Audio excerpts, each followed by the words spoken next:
Hate to I'd like to call this meeting to order of the Oconee County Planning Commission. It's approximately 5 o'clock, Monday, August the 1st. First order of business is invocation. Mr. Goldman, if you would, please. Thank you, Holy Father, for the beauty of Oconee County and for the many activities we enjoy in the upstate of South Carolina. May we work to preserve and protect this land for generations to come. We ask that your Spirit be among us and help us to work with cooperation and respect for differing opinions. We ask for your guidance as we plan for the future of the county in a positive and constructive manner. Please bless all those who work for the betterment of our county and keep them in your peace, prosperity, and good health. Amen. Commissioner Smith, would you lead us in the pledge? Yeah. I pledge allegiance To the flag of the United States of America and to the republic for which it stands, one nation, under God, indivisible, with liberty and justice for all. Thanks, sir.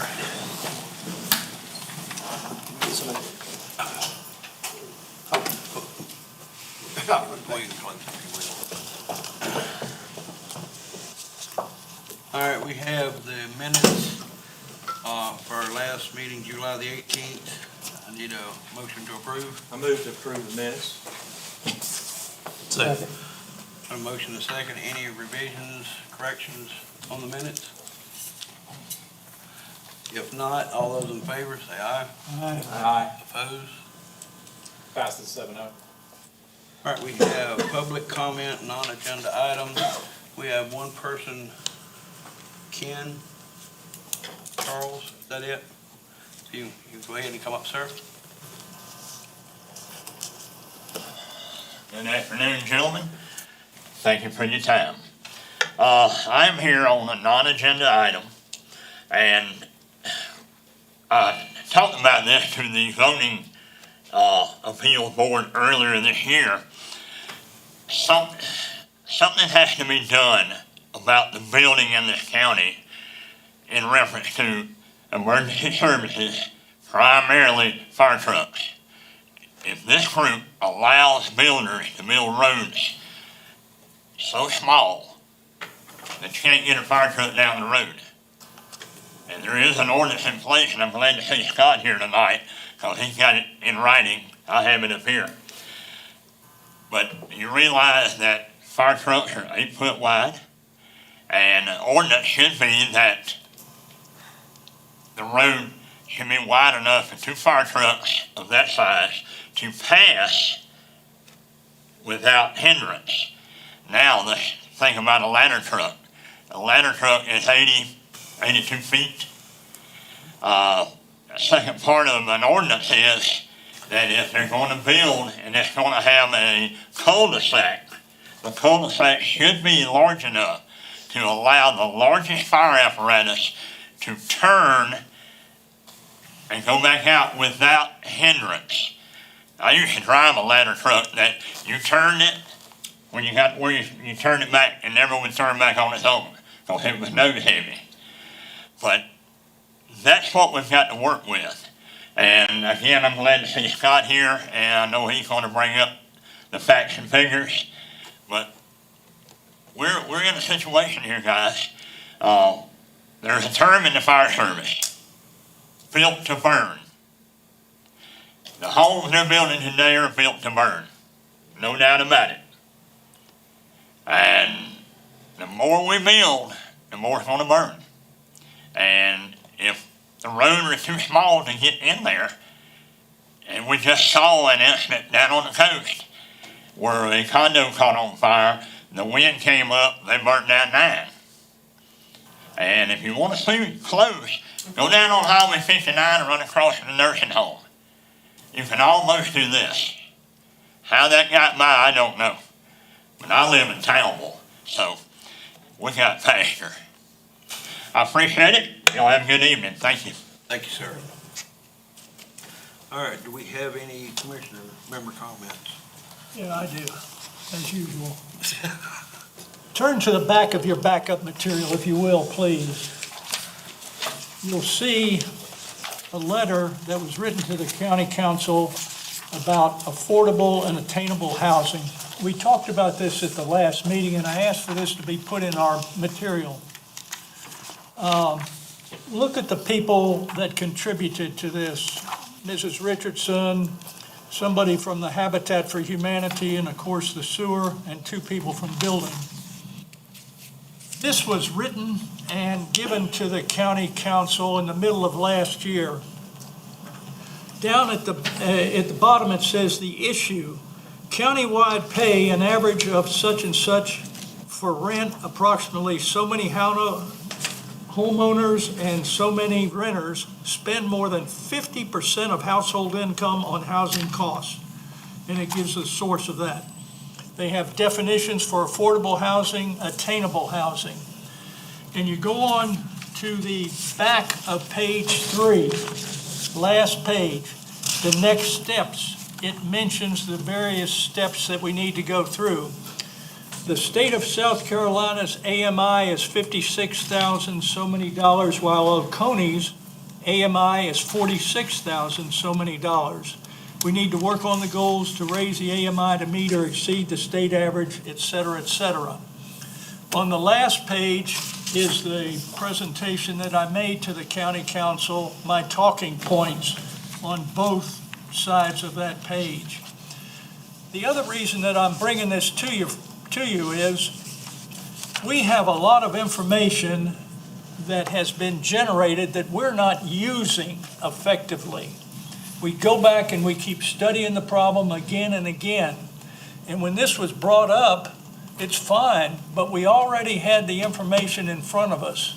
So we need to carefully look at all of the information that we have gone to the trouble of generating and see if we can't recapture that and reuse that. Of course, it may be dated, but this particular paper, I think, is generally pretty current. That's my first comment. Second comment, and this is out of order, but I hope we can hear from Kyle and, is it Scott? Yes, sir. Scott in the back before we start talking about item 9. I want to be sure I hear from all of these people before we get into that discussion. Those are my comments. Anyone else? I was looking through here, Mr. Smith, on, I see the AMI, the income for Oconee County versus the income for the state. I don't see the median house income for the state versus Oconee County. Let me look at the first page issue, see if it isn't in there or we just missed it. I think what is really scary to me is that second line from the bottom. It says, 1,900 homeowners and 1,900 renters spend more than 50% of their household income on housing costs.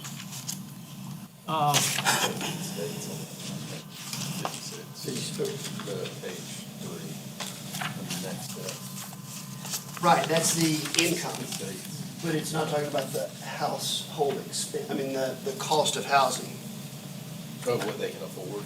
Well, so Oconee County's 80% income to the state in general, but what's overall housing? I frankly don't know. If it's 80%, then we're in line with the state. If it's, Well, I don't think so. I think that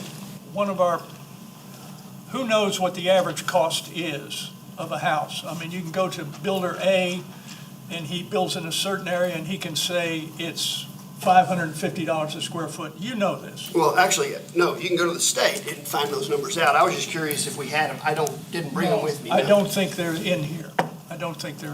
But if and yes, affordable housing is something I've been pounding the table on. Well, we all have. Since we started, and we all have. But it would be nice to know our income in Oconee County is 80% of the state income as a median income.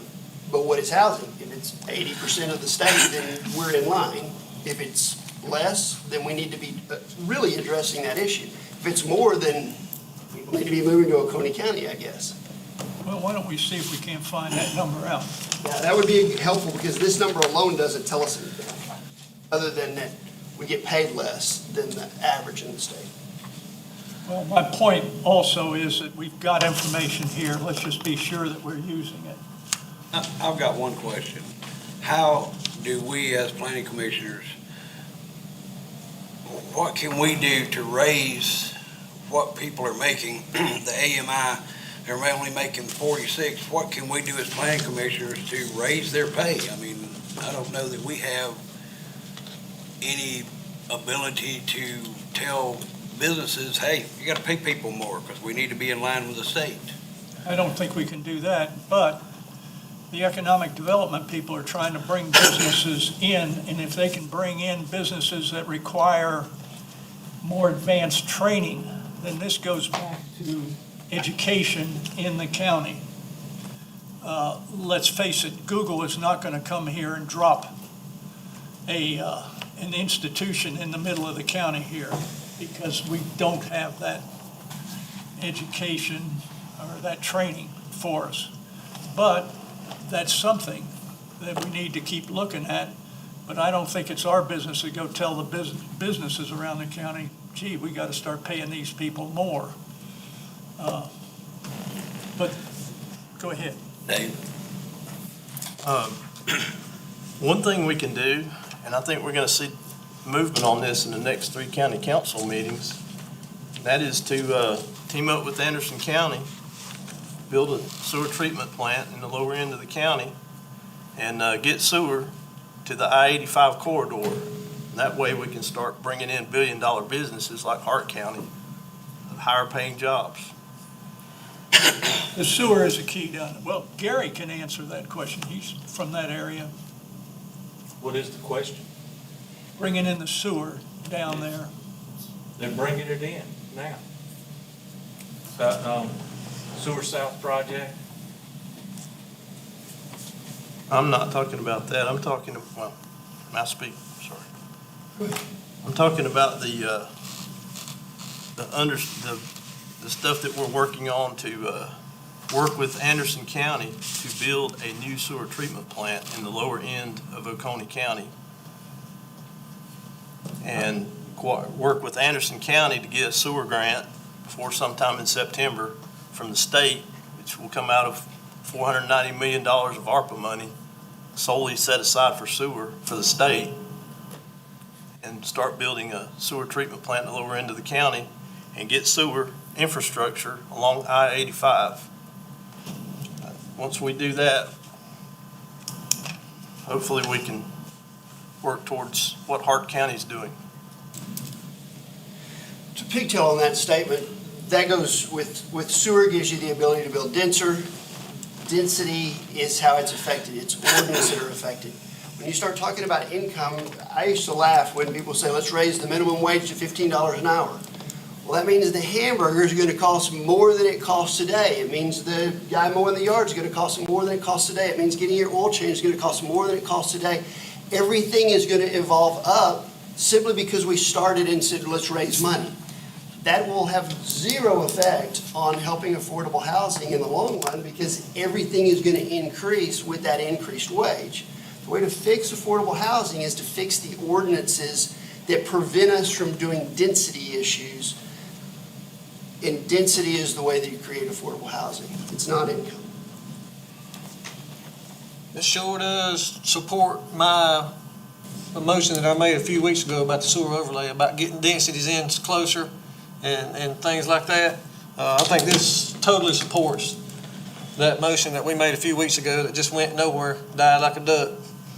So I think we got the facts and figures behind us now to look into that again.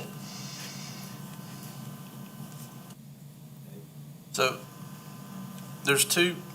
in my mind, there's two ways to make housing more affordable. You raise people's average income, or you lower or hold the price of housing down. I mean, we're talking about both, right? And again, it's arguable, can you raise the income? Okay, you just raised the income for the builder, well, which means he's going to charge more. You raise it for his employees, which means he's going to charge more to build the house. How do you raise the income of the builder? Of the employees, you raise the income of the employees, it costs him more to pay his workers. He's gonna charge more to build the property, which completely defeats the purpose of the affordable housing.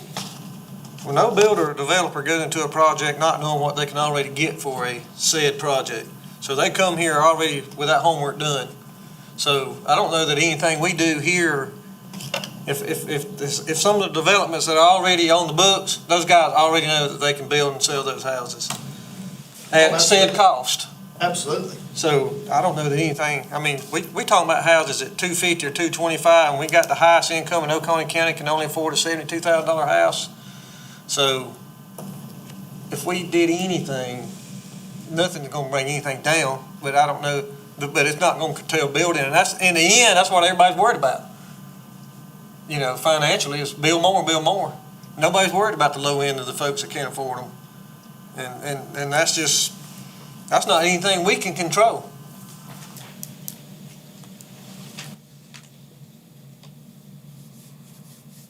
Well, I just wanted to bring this paper to your attention.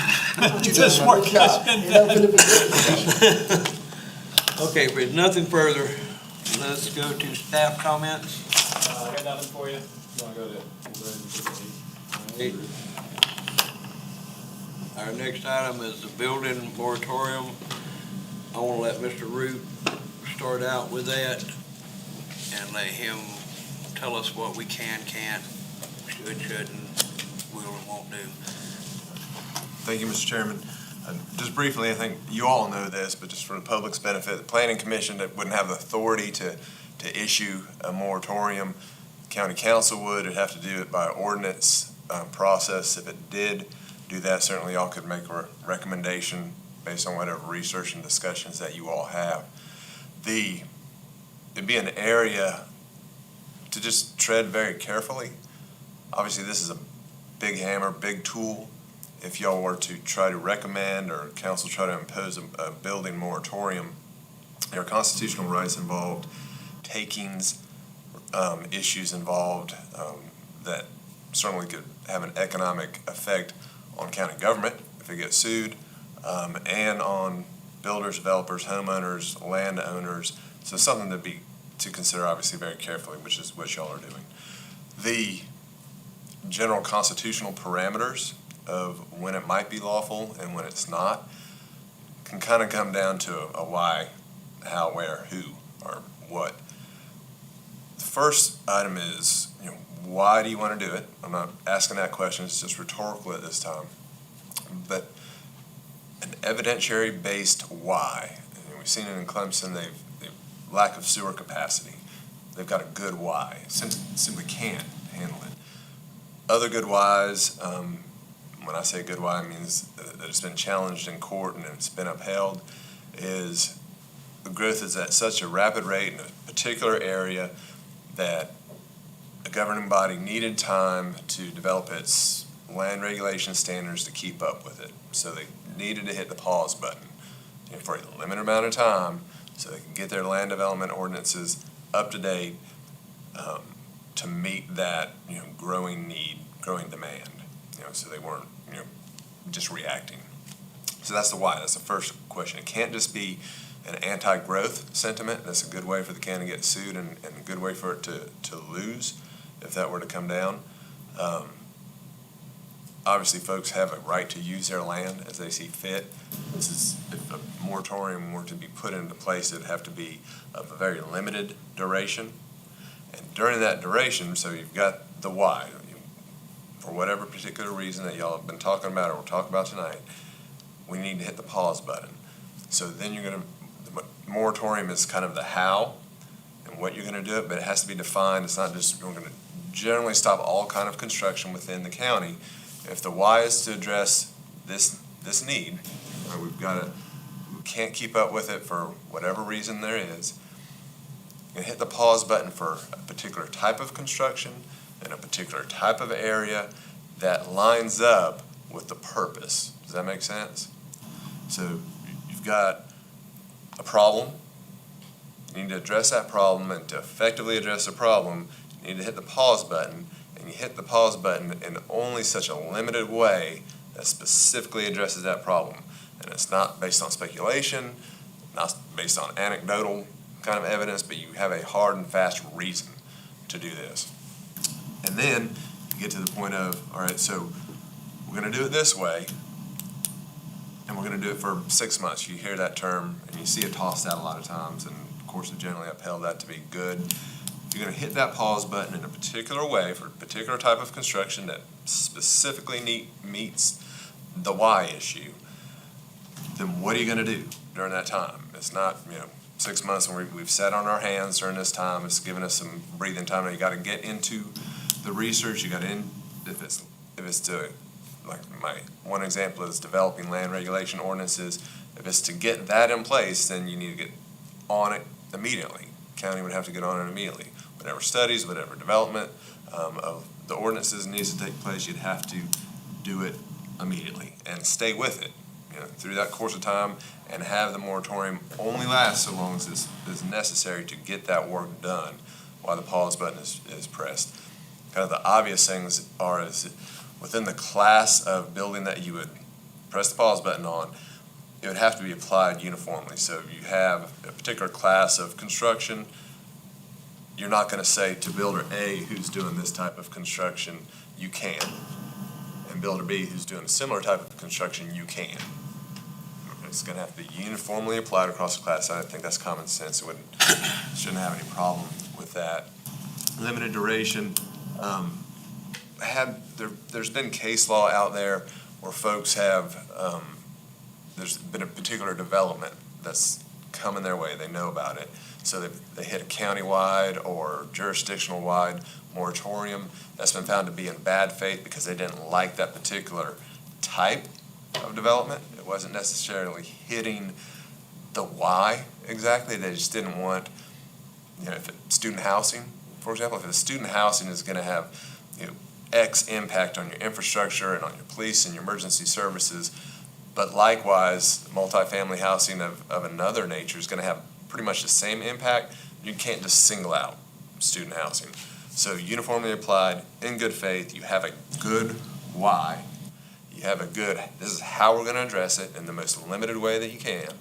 And you're going to do that quickly and for the most limited duration. Meaning quickly, you're going to jump on the work quickly, and it's only going to last for as long as it's absolutely necessary.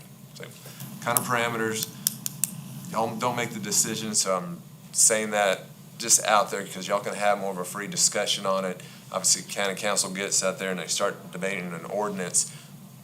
If I'm a plaintiff's attorney and my builder gets shut down, I'm going to look at what council says and do in their ordinance as Exhibit A on why this is unconstitutional. I would still have y'all be mindful in your discussions about those why, how it's going to meet the need, how long it would have to absolutely be, what work needs to be done to address that, the why and the how. So just some general contours, things to be mindful of. So You had mentioned limited duration a couple of times. Did I hear you say 6 months? this is just, because I don't know the why from y'all. 6 month is this municipal association of South Carolina has put that out there to their municipalities. This has been seen as a uniformly kind of a good period of time. I don't like a kind of cookie cutter notion of what's a reasonable amount of time, because you got to figure out what your why is and what you have to do to meet that. So to say first, yeah, we're going to do this for 6 months, and then we're going to figure out why we're doing it, that's absolutely a good way to get sued and lose.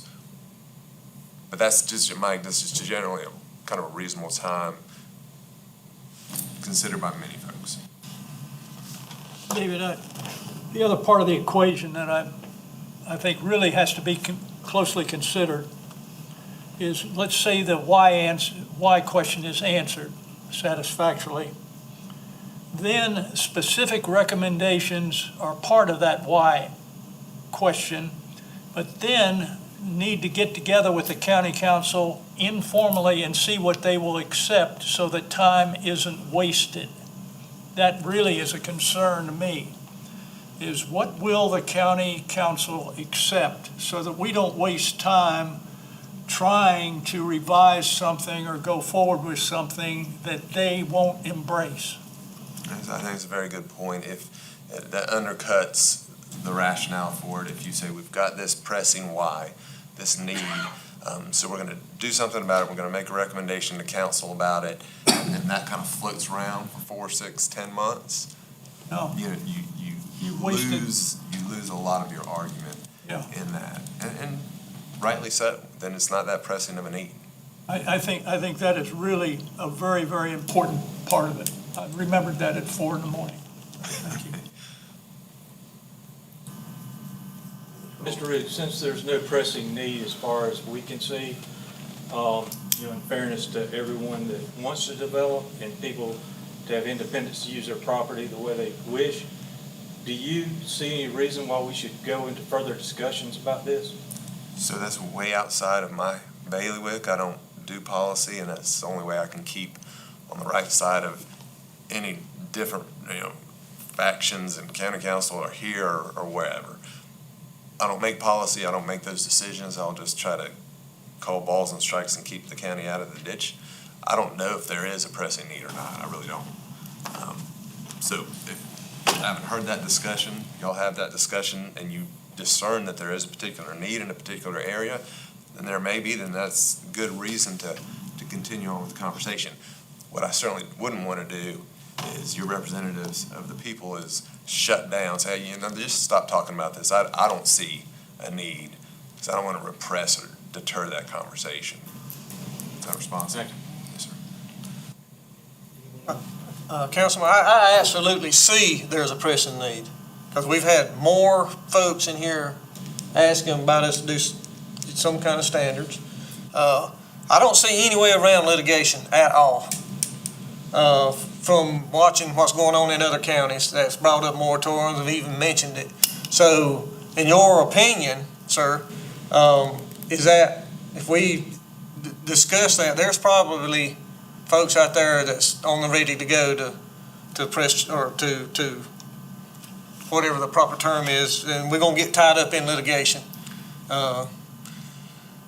I think that's germane to like that initial point I said. It's a big hammer to wield, and if you use it, somebody's gonna cry foul, even if you have the best basis to do it. Right. And that's the society we live in, and that's good. I think we've got the best judicial system in the world, and folks are free to assert those rights. So, yes, it is a hot button issue, and you're shutting down somebody's right to use their property, develop, make money, livelihood. And so, yeah, regardless of how firm the foundation is you may put this on, is litigation likely to ensue? Yeah, I would bet on that if I were a betting person, sure. So I don't think that the consensus is if we're supporting this, that we should not be scared away from that. That's just the American way. You're gonna get sued. I would do my very best to keep us from getting sued, but I think that's a realistic way of looking at it. A very quick example would be over in Martin, Georgia, a large subdivision was proposed. It's gonna require a fire truck. It cost, I don't know, $1.5 million or something. The city said they couldn't afford it, but they were backed in the corner by legal teams that, well, your defense is gonna cost you more than $1.5 million.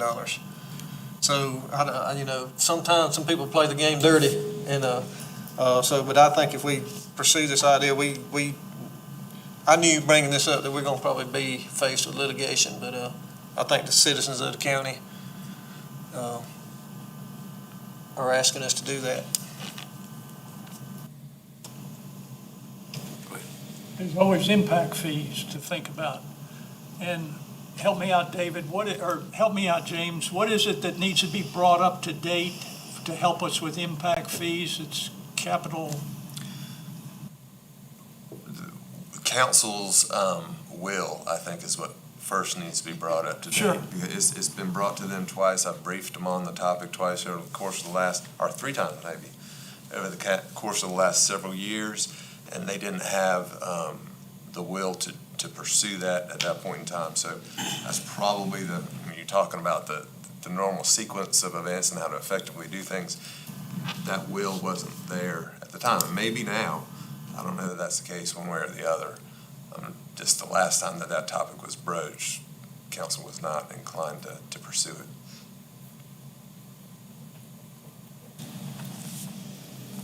it. That was a 5:30 thought.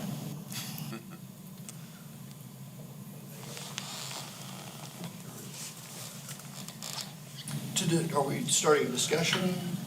Or are we? Well, I got one more person that wants to speak before we do public comment. We'll go public comment after that, and then we'll open it up for commission discussion.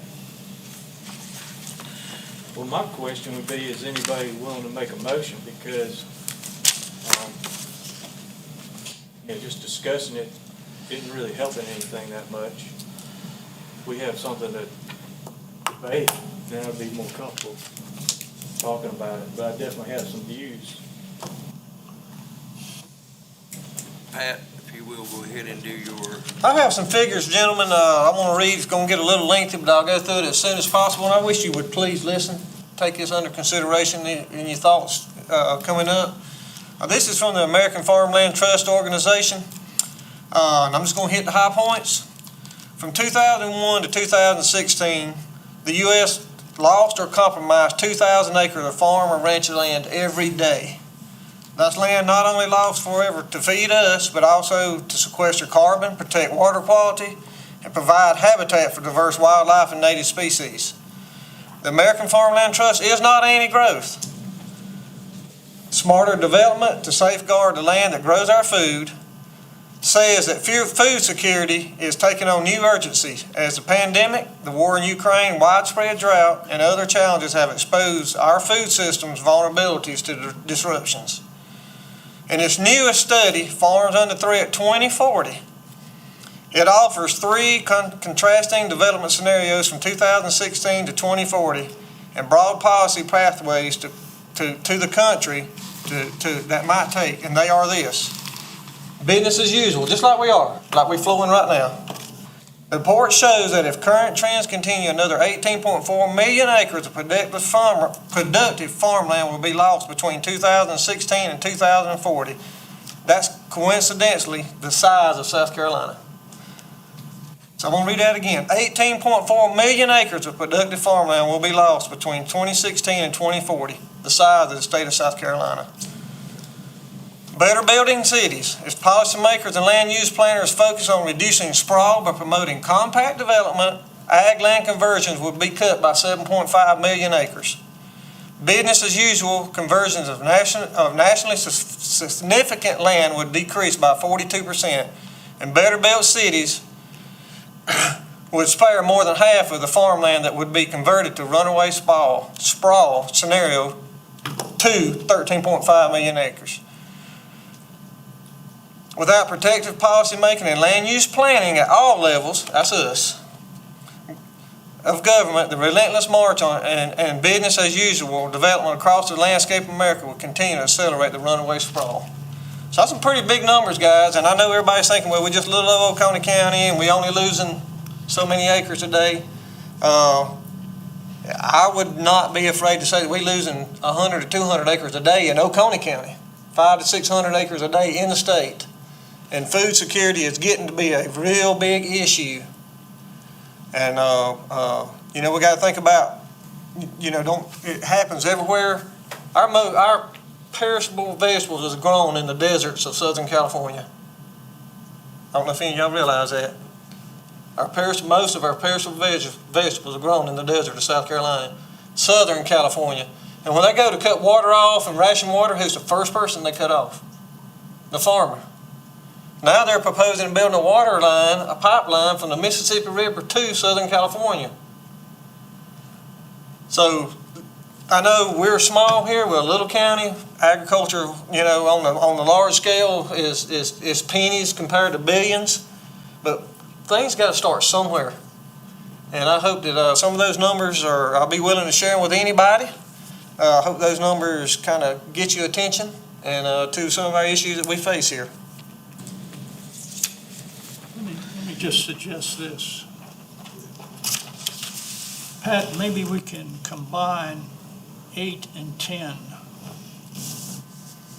and see if we can't, I agree. see if we can't dovetail the two together. If somebody can come up with the whys, then we can start building on that. That'll give you something to do, to come up with the whys. But maybe as we work down into this number 10, maybe that will help us get through the moratorium and then help us answer some of the whys. Just a suggestion. Okay, nothing else, I'm gonna open up this, we have no public comment on this particular subject, so I'm gonna open up the floor to the commission for discussion.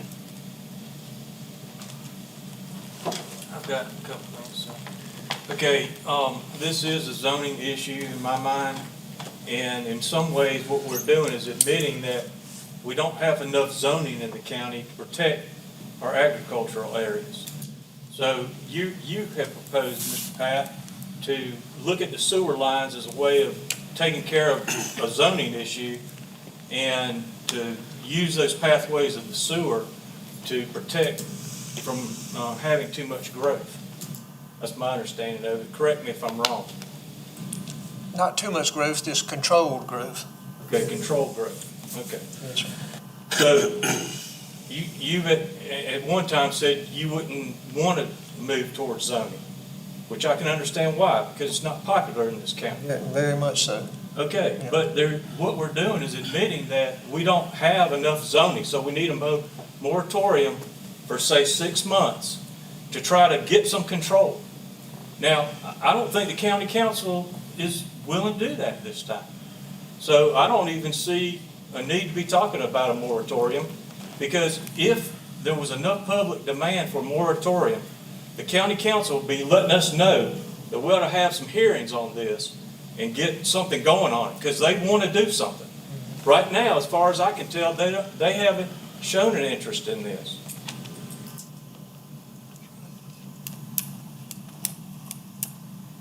Go ahead. I would like to see 8 moved down into 10. That subcommittee, we've had that subcommittee for 3 months now, is that right? And we've not really had a whole lot come out of that, but I think that that's where our whys are going to come out of, and some level of saying, this is our problem, this is our proposed solution. Because if we're looking at a 6-month limited duration or some small duration, and we've spent 3 months and not done anything on development, I don't know that we can do anything in 6 months, especially if it's got to get through county council. So I think as a committee, we've got to sit down, come up with some ideas about development standards as to why are we doing them, what are we going to do, what will it accomplish, to start slowing this growth a little bit. Before we start talking about putting an actual moratorium to really put a complete hold on it. That said, I think it was very interesting that we've had a real pendulum discussion here going from affordable housing and moratorium, because moratorium is limiting supply, and everyone knows that you limit the supply of something and the cost of it goes up.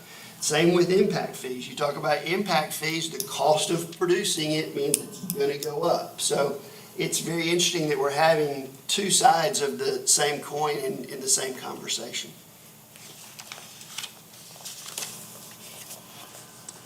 Again, I think part of it'll be answered if we dig into number 10. And I think we need to. Can we not add that to the items that we did last meeting for them to work at the bullet points for the committee to start with? That would just be added to that list as maybe the first item they need to start talking about? Well, if we were going to do that, we need to request a good why as to why we need a moratorium from the subcommittee. You can address that, sir. Okay. And I think with some possible solutions, whether those solutions, something that we can start building some framework around. Heck, we've been working on junkyards for 2 years, and we can't nail anything down. How are we going to come up with development standards within 6 months and get it passed through 3 readings at council is quite the task. So I think that we should work behind the scenes initially. Let's come up with some standards that we can all say and support, and then let's bring it back to the table if a moratorium is something that's needed to then get county council on board or approved or whatever. Yeah, we need to approach council and see what they're willing to listen to. I haven't seen that they're willing to listen to very much when you talk about development standards or density standards, anything like that. But I would like to know the commission's feelings, Mr. Chairman. Is everybody here okay with the status quo that we're doing now? I mean, that's the feeling I get. I get the feeling that let's just leave it alone. You know, I get a yes and a no. You know, so we need to know, as far as the subcommittee needs to go, do we need to pursue something, and input from this commission sure would help. I think you really need to focus on number 10, and I think the other part will come out of it if we really need something, a moratorium, and the why question will be answered, hopefully. Mr. Johnson. I agree with Mr. Smith that the more effort can be put into number 10, the more determination of a moratorium is even needed. We have out of control growth. We've got development going crazy, and this panel is tasked with planning for the future and that future growth. We've talked about it before. We talked about it in regard to zoning, and all of a sudden it went dead after a year and a half of working on it to protect agriculture land.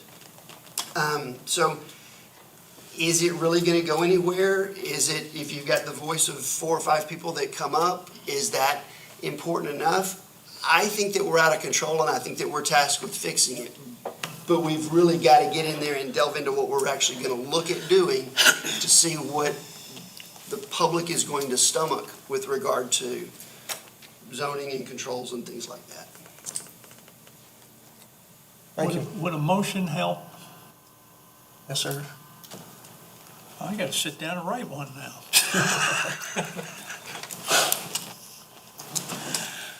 Mr. Root, I got a question for you. Yes, sir. Would it be appropriate or whatever for the planning commission to meet with council and discuss this same subject? I can't remember the last time we had a group meeting like that, but it seems like 2 it was. years ago. Seemed like it was fruitful. That was my recollection, but it certainly would be appropriate to have a group meeting with both. Obviously, it'd be publicly noticed, and just so the public knows, I know Mr. Johnson didn't mean this behind the scenes, but the subcommittees meet in public too, and those meetings are noticed in public too. Everything these are open meetings.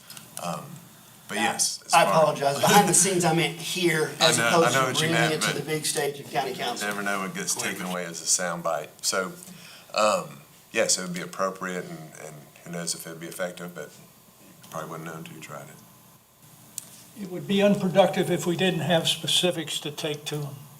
It would be very, very unproductive.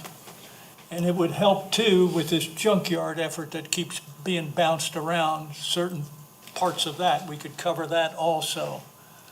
And anything else that comes up, but unless we have specifics, I think we'd be wasting our time, their time and our time. What about approaching a subcommittee instead of county council? You know, the county council subcommittee. Oh, was you it mean development? like a Planning and Economic Development Yes. Committee? Sure. would Well, be- but James talks to them. He's the one that talks to them. I mean, we could ask to bring this subject up to them. I think the format is designed so that James makes a presentation to them so that there isn't a lot of time wasted, but I don't know the, Well, my suggestion was meet with them instead of the full county council. And I thought that's what was being discussed, was a meeting with the county council. So I'm saying we should go to a subcommittee because they're the ones that are focusing on these type of issues. See what's palatable there, see if we get any direction at that level. And still gives us an open to meet with other groups at other times, but that seems to me the place to start. well, that may be, but until we come up with the specifics, I think we're getting too far ahead, but that's a great idea. But I think we need to try to come up with specifics of what we're gonna try to deal. I agree with that. And what our goal is. Dave? I have a question for the staff. We're saying we've got explosive growth upcoming. Is there any way we could get like a list, like for the last, say, 10 years? I know this is a lot to ask, of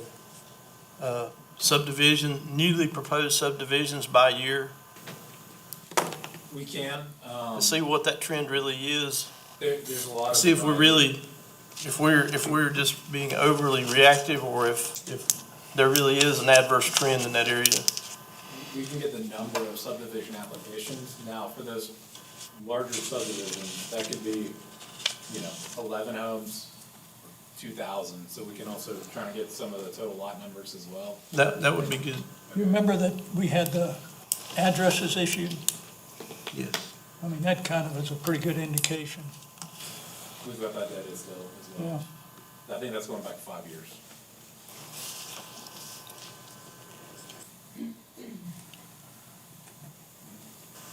All right, any further discussion on the building moratorium? Any motions to be made? All right, if not, let's move on to item number 9.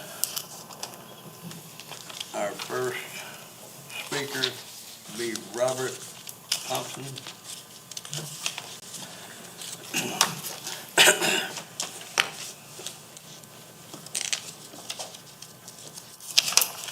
Before you start, sir, thank you for your service. Appreciate it, thank you.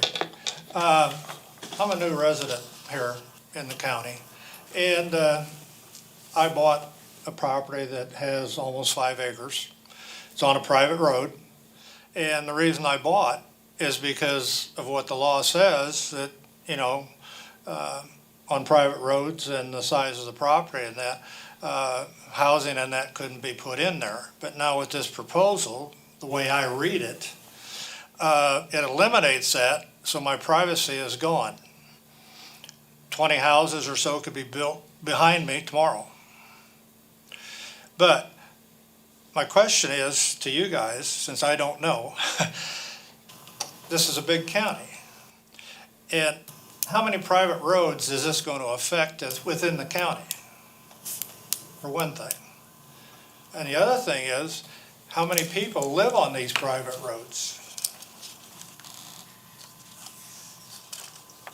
And, has any of them ever been contacted to see whether they want this change or not? I haven't seen anybody. There's 4 of us that live on my road, and we've never seen anybody that asked us what we wanted to do.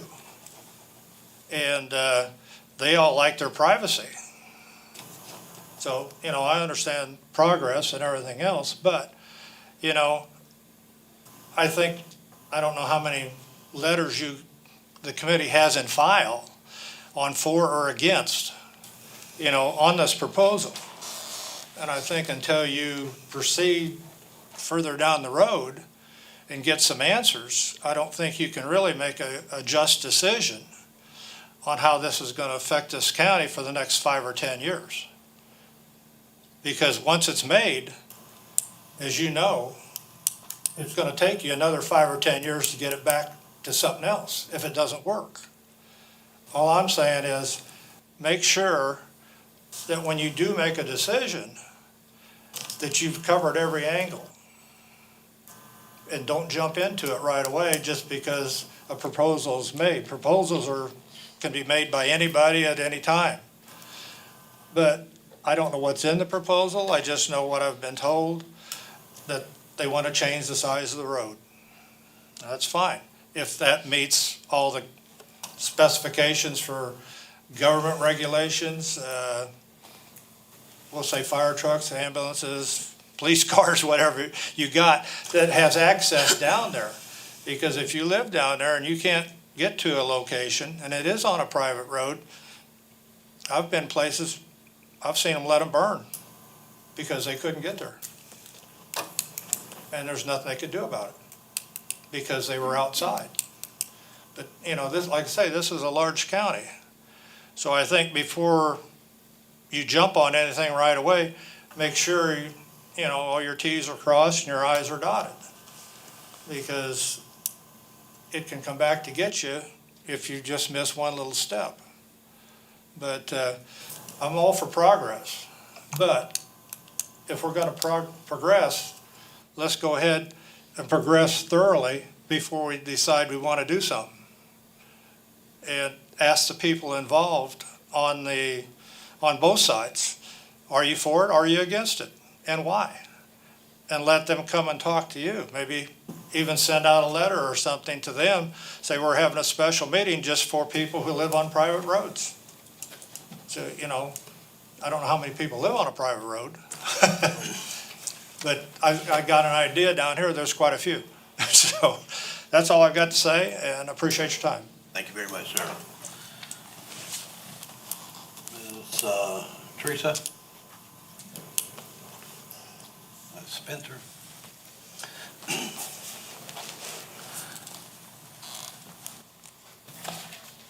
Hi, it's Teresa Spicer. Spicer. Just for the record. Good evening, gentlemen.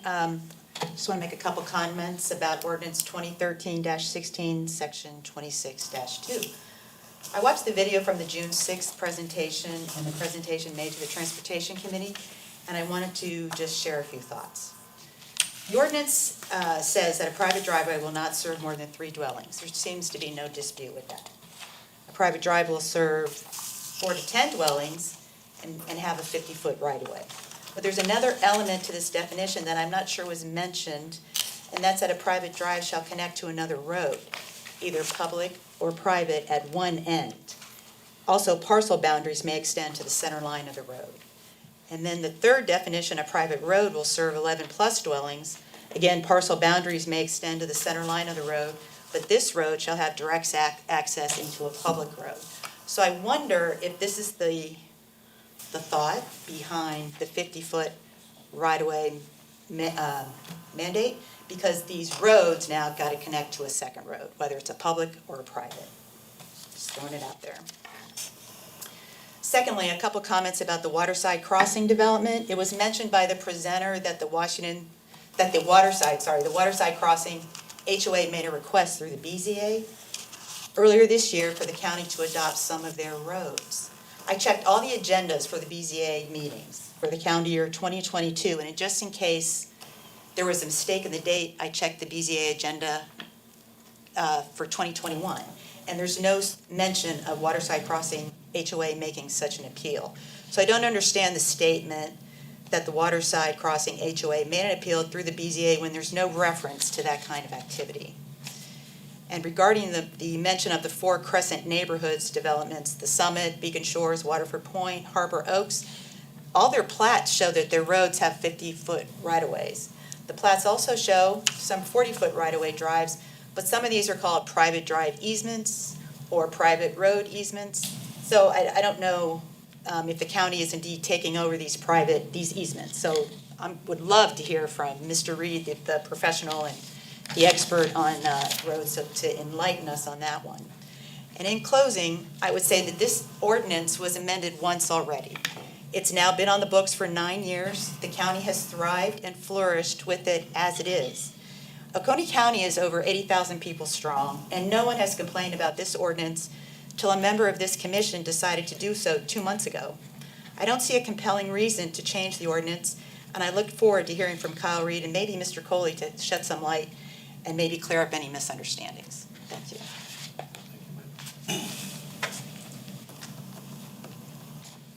Richardson.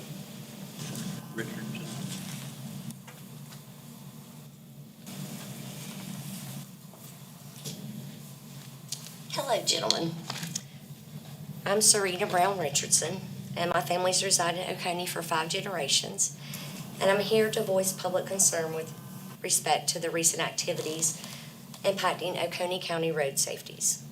The 2 long-standing ordinances, 26-2B2 and 26-2C2, which require the 50-foot right-of-way on private roads and drives, has been in effect for over 16 years. This provides a uniform standard, clear, which gives us road safety for all citizens. There are actually over 3,800 private roads in our county. After reading the Seneca Journal article, Planning Commission Removes Right-of-Way on Private Roads, published in the 6/24 edition, myself and many members of the public became very concerned with the detrimental road safety effects such a reversal would bring on our community. I raised the public concern at the 7/7 meeting and presented a petition signed by hundreds of members of the public. I completely understand that in this instance, the public road standard is not being changed, and the proposal is only concerning private roads because some private property owners might have issues with trying to subdivide their properties because not having sufficient right-of-ways. Although, as it's been kind of brought out, no one but the council member has brought that forward. However, this interest must be balanced against the health and safety of the public by having uniform right-of-way standards for all roads, public or private. The 50-foot right-of-way has been the regulation for private roads serving more than 10 homes and private drives serving up to 10 homes for more than 16 years.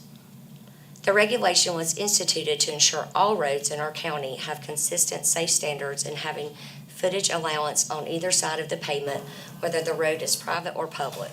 The right-of-way regulation is consistent for private roads across the surrounding counties in the upstate of South Carolina, like Anderson, Greenville, Pickens, Spartanburg, and Lawrence. Removing these regulations would allow developers in our county to develop parcels of land using private roads with no right-of-ways, making them inherently less safe. Given that the definition of private roads in Oconee County is any road that serves a minimum of 11 lots, we could see much larger development, and y'all have all spoken, I've heard many of you that we need to do something to control this, using private roads with no right-of-way. We need to maintain the standards that we set and that the public has come to rely on in order to ensure the safety of our citizens. There's no need for us to take a step back in our infrastructure when we already see as a nation we have an issue. And I agree with some of the comments Public Works Kyle Reed made about his presentation on 7/19. Number one, the vegetation management becomes an issue within these 50-foot right-of-ways regardless of how many homes are on there.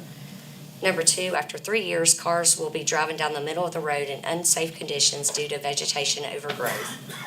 Number three, the right-of-way is fundamental for maintaining a road. Number four, without a right-of-way, it is difficult to maintain a safe and proper road, especially with vegetation.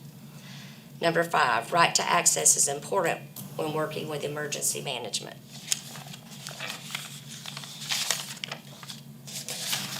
As you can see, I am very passionate about our road safety and balancing the rights of all individuals with the needs of the community and the county. As I mentioned, I have my petition that I'm still getting signatures on. I have overwhelming support. And I just like to thank you guys for your time. Thank you, ma'am. All right, next, I'm gonna get James. Yeah, Yes. so, there was one email that came in from Mr. Cabrera that was included in the backup materials since then. Got another 24 emails, and I'm just gonna read through, these kinda quickly for you guys. Ms. Unsworth said, please vote to keep ordinance 26-2. Scott. Sorry, we have, Mr. Gary Owens, please vote to keep ordinance 26-2 as is. It's worked well for many years and does not need to be changed.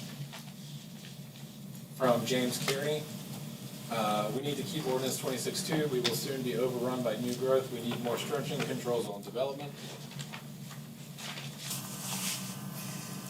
This is from Martha Steele. Please vote to keep ordinance 26-2 as is.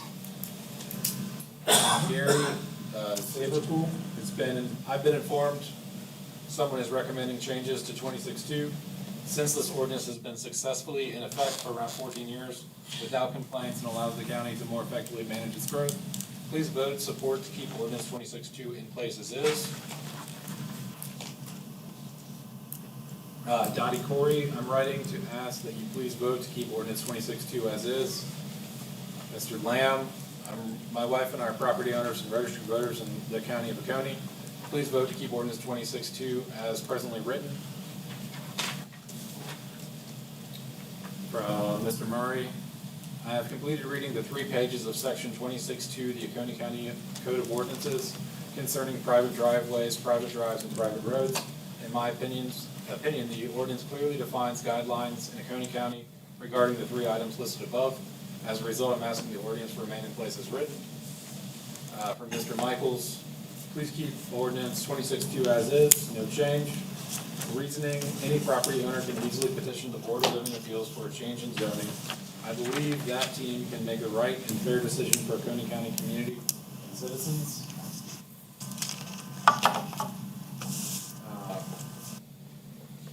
Ms. Friara, apologize, I probably messed that up. Please vote to keep ordinance 26.2 the way it is. From Mr. Corey, please support 26.2, and I would like the commission to keep it on the books as it is written. From Mrs. Moore, please keep 26.2 in place as is. This is Mr. Yantis. Please vote to keep ordinance 26.2 as is. The ordinance protects property owners' ability to gain access to utilities, thereby protecting equitable quality of life. Examples of access to water, electricity, phone, and internet, as well as overall property values. It's understood that there are exceptional situations, which is why the Board of Zoning Appeals exists. The need to gain exceptions to 26.2 can be brought to the BZA for review.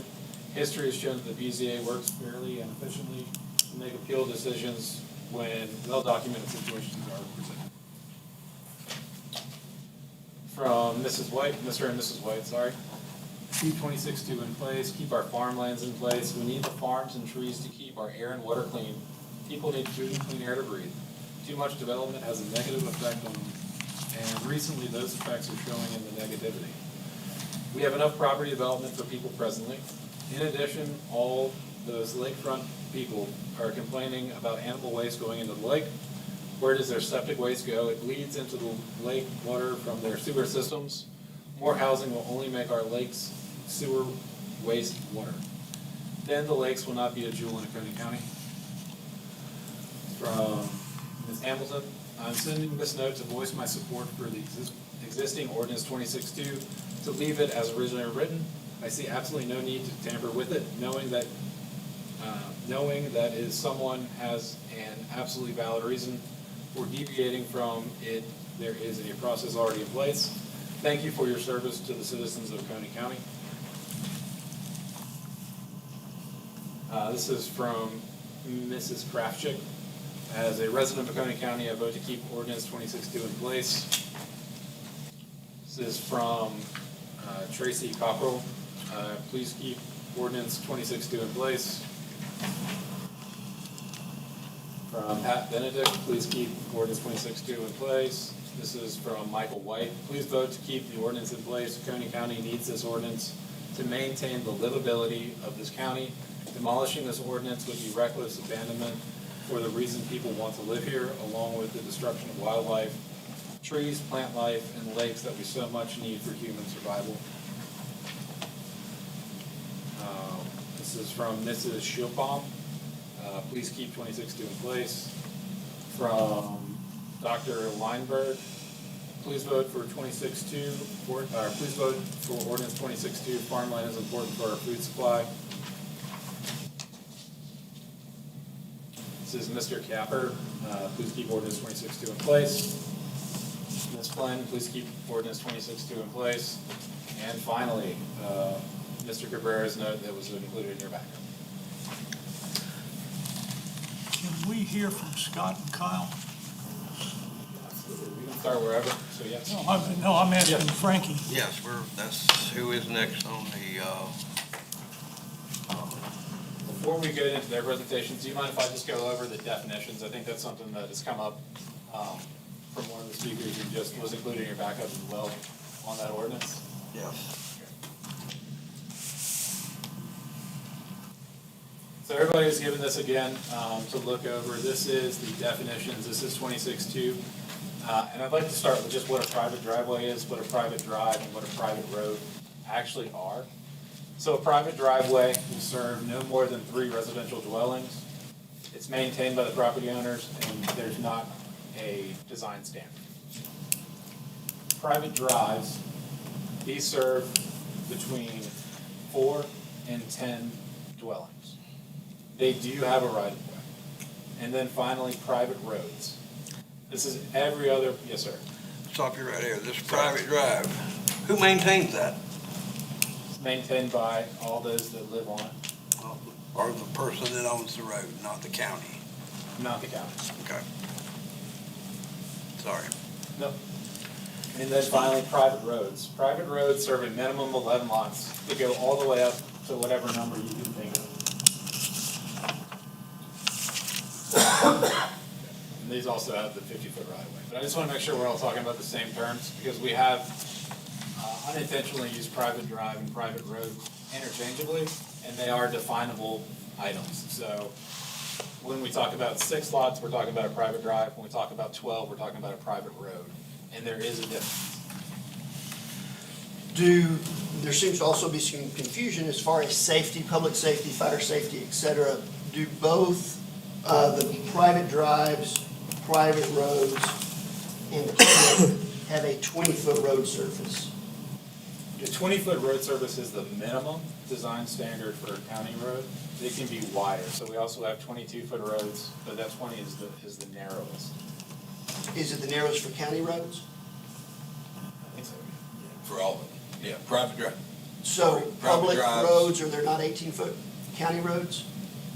Are there existing 18-foot? Yes. Okay, so there's existing 18-foot wide county roads right now. Okay.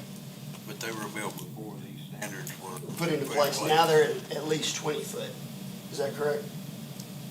Yes, yeah, for anything public new, or private? For anything new, public or private, from drives on up to roads is 20-foot for anything new. Anything existing, a lot of those roads are by prescriptive easement, so we cannot widen them without right of way, but they go down, they run the gamut pretty much, as far as their widths. Make a statement. What was brought up was not to decrease the width of the road. This was strictly about the 15-foot on each side of the road that the county tells you what you can and can't do with when they don't even step on the property. This is for private property, private roads on private property that they never get on for no reason. There's no reason for it to be for utilities, because utilities may come in by telephone pole or on the other end of the property. Water may come in another way. So the 15-foot that is discussed, or was originally discussed, that's what this is about, is the county telling people you've got to have 15-foot on each side of this 20-foot road that we already know we need and we have to do, but they're telling people they can't do things. They can't plant shrubbery. They can't have a tree 10 foot from the road because there's 15 foot there, so you got to keep it clear. The county never comes on the property and cleans it, mows it, does anything to it. And that's what this was originally about. I really would like to hear from Kyle and Scott. We will get to him in just a We're second. just talking, and I really want to hear from them and their opinions on this. We will get to them in just a second. But that's what the ordinance was about, or the changes that were made. We had no thing to change the width of the road, because that's a standard on all roads. You need the 20-foot to get fire trucks, ambulances, and everything up and down the road, because like he was saying, the fire trucks are not little narrow things. They're not Hyundais. So with that said, it's open, the floor is open for anyone to ask questions for Kyle. I'd like to hear their opinion and Scott's opinion about this. I really would.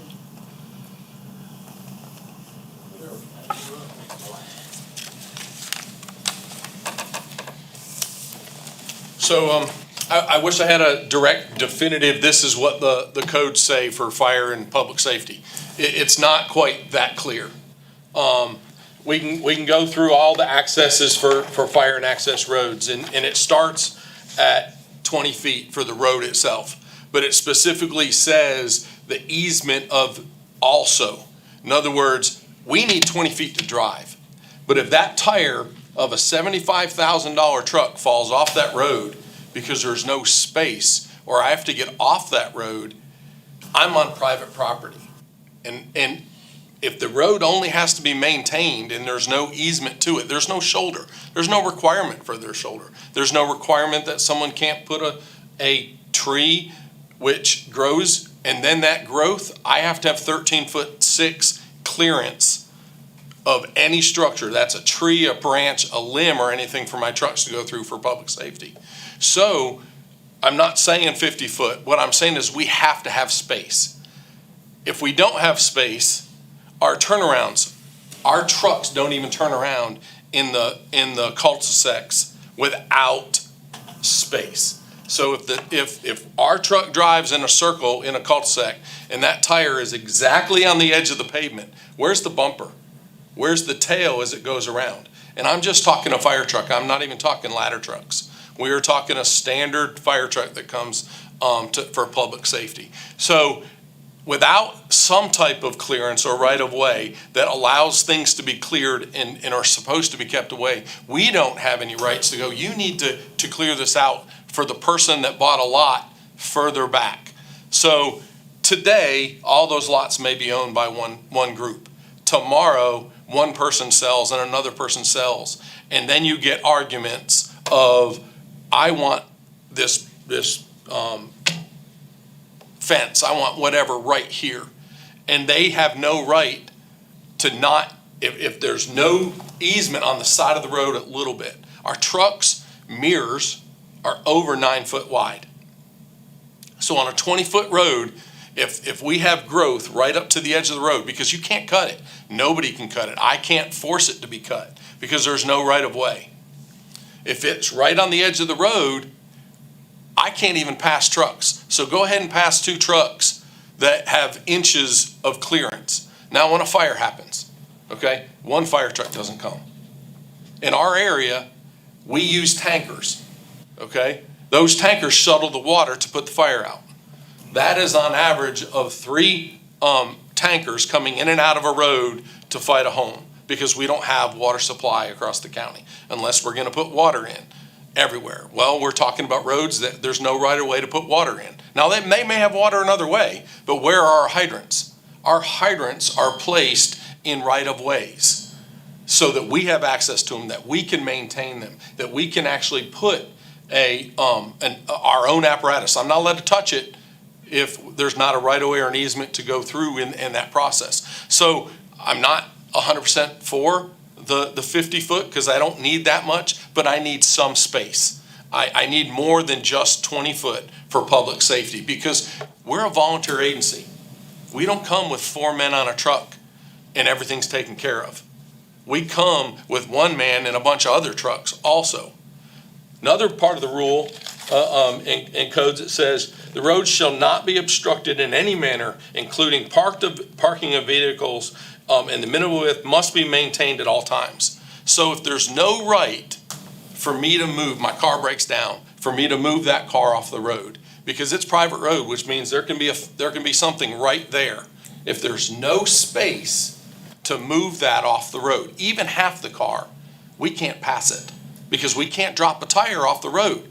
75,000 pounds in our rural communities. And we're talking a straight line. Now, make a curve. Take a road and put a curve in it, okay? 10 feet, barely, you're a perfect driver to not cross the center line coming through. And our roads aren't straight. I wish we were out west where everything was chock-a-block and it was easy for our drivers to go here and there. The other piece of that is if limited access becomes an issue, which I believe with not some type of right of way, okay, that we would have to start in requiring a second entrance. So it specifically says the code officials in areas of require 1 apparatus access roads base the potential to impair the access, a single road vehicle, congestion, conditions of terrain, climate conditions, and other factors may require a second access. So if we get to 1 access and the road starts to overgrow, we have to make a second access, which means you can't have dead-end roads anymore. So we need something to make sure that we can maintain that access in time of emergency. I can't just, think about the last ice storm, okay? Drive up 130. What the fire department did immediately is we cut the trees on the white line because it was hundreds of trees on the white line, okay? And everyone was screaming because their trees were on the white line and that they were gonna hit them and that it was dangerous and that we needed to cut them. So we had to go back and we pushed them back, even though Roads and Bridges was doing the same thing as much as they could because we were just trying to open the road. We then had to go back and make it safe. And that is moving that stuff off of the white line because that growth that is not right on the white line. I'm not allowed to touch it if there's no right of way. I'm stuck to just the pavement. So all I'm asking, if you're gonna change something, don't get rid of it completely. Give me some space, give us some space to protect the public and the people that may be there tomorrow, 10 years down the road. I may sell my house tomorrow and it doesn't matter. I didn't mind the not having a right of way, but the person that wants to buy my home wants to be able to have public safety. We all know that the growth is very fast in the area, and this is a huge topic. Please look out for the safety of the people of Oconee County, not just the people that are here now, but the people that are going to be here in the future, so that we can make sure we can do our job, and that is to give the best public safety to the people, and that's what they deserve. They deserve safe roads to drive on, safe roads that we can get there on. I'm not saying 50 feet. I'm saying I need something. Yes. I don't mean to interrupt if you're Sure, no. How many feet do you see you need on the edge of the pavement? I would like at least 5 feet, which means half a vehicle can get off the road. If a vehicle swerves a little bit, it doesn't automatically slough off. There's space that we can go around. Our trucks have an average of 3 to 4 foot overhang of on a bumper, which and a turn or any of those when we're trying to turn around gives our tires are on the road, but we're way off the road, and that would be enough to do that. You also talked about maintaining the foliage and things like that, and that needs to be done, and that you can't do it during the time of a fire and whatnot. What county department maintains the foliage now in the gated communities? They don't. It's actually by code, it's the responsibility of the homeowners to do that. So why would that not happen in the future if it happens now? The closer you put the tree, the more the foliage is going to be on the road, and that's all I'm saying. If we can push it back a little bit, the less foliage. You put a Leland cypress on the side of the road, and we all know what's going to happen in a year. It's going to be in the road, okay? So if we can push it back a little bit, it gives us time to go. If we're on that road or whatever and say, hey, we can't even see, and it's about line of sight too. People are pulling out onto these roads, and as they get busier and busier and we're doing more, we have to have a line of sight for safety. It's a huge truck, and we travel trying to get places at a decent speed. Sometimes we need to tell our people to slow down. But it's line of sight and not, you come to an intersection, even in communities, and you can't see around the corner, it becomes a safety issue for a truck that can drive over a car. Okay. And like I said, just something to give us a buffer. A little different than 26-2. In these newer subdivisions, I've questioned the size of the cul-de-sacs already. Are they sufficient? They meet the code, but my question, I said, are they sufficient? Our trucks don't turn around in them. We have to many times with the mailboxes and stuff in place. Yeah. We have to back up and continue to do that and jockey around with the apparatus that we're getting. In a ladder truck, it's not even. We back out for The standard fire truck, as it stands now, has the issue. Yes. And that, okay, I've brought that What up. is it now, 70 feet for a cul-de-sac?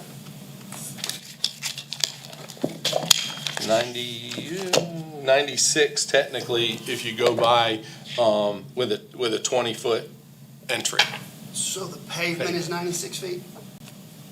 That's what it should be for a full radius for our engines. I don't think that's our code at It's all. 45. 45. That's why It should be for public as well then. that's the whole area we need, because of the swing of the trucks. What about the pavement part? So our radius is supposed to be 45 in the engines. Any diameter It's 90 diameter. squared. Do our public roads meet that? That's what I was fixed to ask, is our They, road? they control cul-de-sacs on public roads. So fire signs off on cul-de-sacs. And on private roads too? During development, yes. So you already have a say of whether that development gets done based on the needs of that road? Correct. Using the rules, That's okay? right. Yes. I've brought that up several times, that is not sufficient in that checkoff box, that be 45 foot. And, It needs to be and bigger. that's what we check off. We Yeah. check off they're making sure. Yeah. And asking in many cases, hey, can we increase this? Or what does it do to increase it? And here's the law, here's the rule, here's the regulation for International Fire Code. Again, every situation isn't we have to interpret where that is. But it's about, this is what we have to drive on. There's more space. We all backed up, and you see people they back their pickup trucks into a parking spot. And where is the back of the pickup truck? Way into the walkway. Our fire engines have that much more of a space to be able to function and move around when it swings and turns. You had mentioned water hydrants as well. Farmer's house out there, should they be having a water hydrant down at the house? We would love for them to put a dry hydrant in if they have a pond or one of those. We all know that it's not feasible to run water everywhere, and that's why we provide the water, and we bring the tankers in, which means we have that many more apparatus at a scene that have to pass each other on roads and that are going to and from. Normal, if you have water, all the trucks come in. Water supply, if you're in the cities, is right there, it comes off of a hydrant. We don't have to have 2,000 gallon or 3,000 gallon fire trucks coming in and out of the road that have to pass each other constantly, trying to supply water to put a house out. And that's how we do it, because we don't have the hydrants in place. How big is my road, Sunil Road? How wide is it? I believe it's about 16. We can't pass. I mean, we will, but it's dangerous and it's not safe. I mean, I just don't understand how that road, we had to have standards or something to build roads. How did they get by with building such a narrow road? And the fire trucks back in the day wasn't as wide. Correct. They were Our trucks are small. wider and they're meeting new standards for stability, which allows us to carry more water in the equipment that we need. Unfortunately, we're based on a standard. We can't shrink the truck because we're based on a standard that we're required to provide. If the county, why can't the county go in these roads that are not wide enough, that don't have a right of way, tell the people they have to give up a right of way and make these roads wide enough for the services? I mean, you're wanting 15 foot of people's property and tell them what they can and can't do with it. So why not take these roads that are not wide enough, such as Sunil Road, and tell them that they've got to give up their property and make that road wider to accommodate the new trucks and the new ambulances? That's condemnation. Sort of like Westminster doing when they're doing eminent domain type stuff. No. Annexation. Condemnation is where you go and pay fair market value for the land to get right of way, and then you upgrade the road to whatever width that you're going to upgrade it. If we went about doing that, the majority of our roads do not have right of way, which is the problem that I'm about to speak about, because we know what it's like to have to maintain roads without right of way. But at least we have a prescriptive easement. So to answer your question, we would have to condemn the property and pay fair market value for the right of way, which wouldn't be that much of an issue. But the condemnation part, yeah, that'd be an issue. Kyle, I'd love to hear from you. Thank you. I'm trying to move along. I guess Scott's ends in public safety, my ends is that, we maintain them. So when we have a smaller right of way, like on Sunil or the various other counties in the road, it gets extremely difficult to keep those roads maintained with, water, vegetation, the roadway itself. I know y'all probably know about Durham Brown, and I'm gonna bring up anecdotal stuff, so y'all let me know if I'm talking too long or going on too much. Durham Brown Road being off of, the end of Friendship Road, y'all familiar with where I'm at? Goes down to Friendship Shores. So Durham Brown Road, gosh knows how long that road's been there. My grandparents lived down there, so I grew up on the road. And that road's probably, 17, 18 foot wide. It's had development on it. Friendship Shores was there for many years, and the loop inside of it got developed and started getting built out, so now they have more traffic. Well, even when I was younger, whenever you'd come down the road, you'd have to get off the side of the road. So, it's not really wide enough, and there's curves and all that other stuff for that. So those folks met with me, Friendship Point, Friendship Shores, that area, and wanted me to widen the road. We need the road widened. I can't do that. And the reason why is no right of way. If the road was wide enough, that's great. If the road's not wide enough, then that's not so well. Whenever they asked me about widening the road, well, why can't you just put a foot on either side? Who's going to say anything? Likely nobody. They're probably tickled to death with me to put a foot of road on either side. The problem is whenever I sit there and put a foot of road on either side, we're already in the ditch with the road. The road's been widened about as far as it can be widened. So whenever you put that foot of road in the ditch, then you have no ditch. That's why whenever we put all the asphalt along the edge of the road to try to keep people, when they run off, it mashes out, and then they have a large dip. Well, whenever we put asphalt out there, it just goes away because the asphalt is in the ditch. Whenever you start, sorry, go ahead, Mr. Nix. I'm confused. Are we talking about a road that predates this ordinance? Yes. And are we talking about a road that if it had postdated this ordinance, would it have been called a private road? No, it is county. It may have been private at one point, yes. So that's apples and oranges, is it not? Well, yes. So I'll be more brief than that. The point I was trying to make was you have to maintain these things, and if I have a problem maintaining them, then anybody else in the general public is going to have even a harder time maintaining those roads in the future. So if you don't consider a 20-foot wide road, and then you don't consider a 4-foot shoulder, which is really an extension of the road itself, that is a traversable shoulder. So 20-foot, great. 4-foot shoulder, that's traversable. That's for somebody to either get off the road if they have an issue, or if they get off the road otherwise, then they have room to correct and stay up out of the ditch and maybe not get in a worse wreck. So, sorry, I'll pull my comments back on that. I do, and I'm probably interrupting you mid-sentence, so I apologize. No, you're We've got to fine. get back on track. It scares me to death. I wouldn't want to live in a gated community based on what I'm hearing. What does the county maintain inside a gated community? Okay, so I can give you the county side of that, and I can give you my side of that because I live there. So the county maintains nothing. So you were saying that if you can't maintain it on the public side, how do the private people maintain it on their side? So how do they maintain it? So on the other end, we have a right of way in our neighborhood, and what we do is we go down and all the limbs that are hanging out on the road, we cut them off. I do that. Mhm. If I didn't have right of way, then I couldn't do that.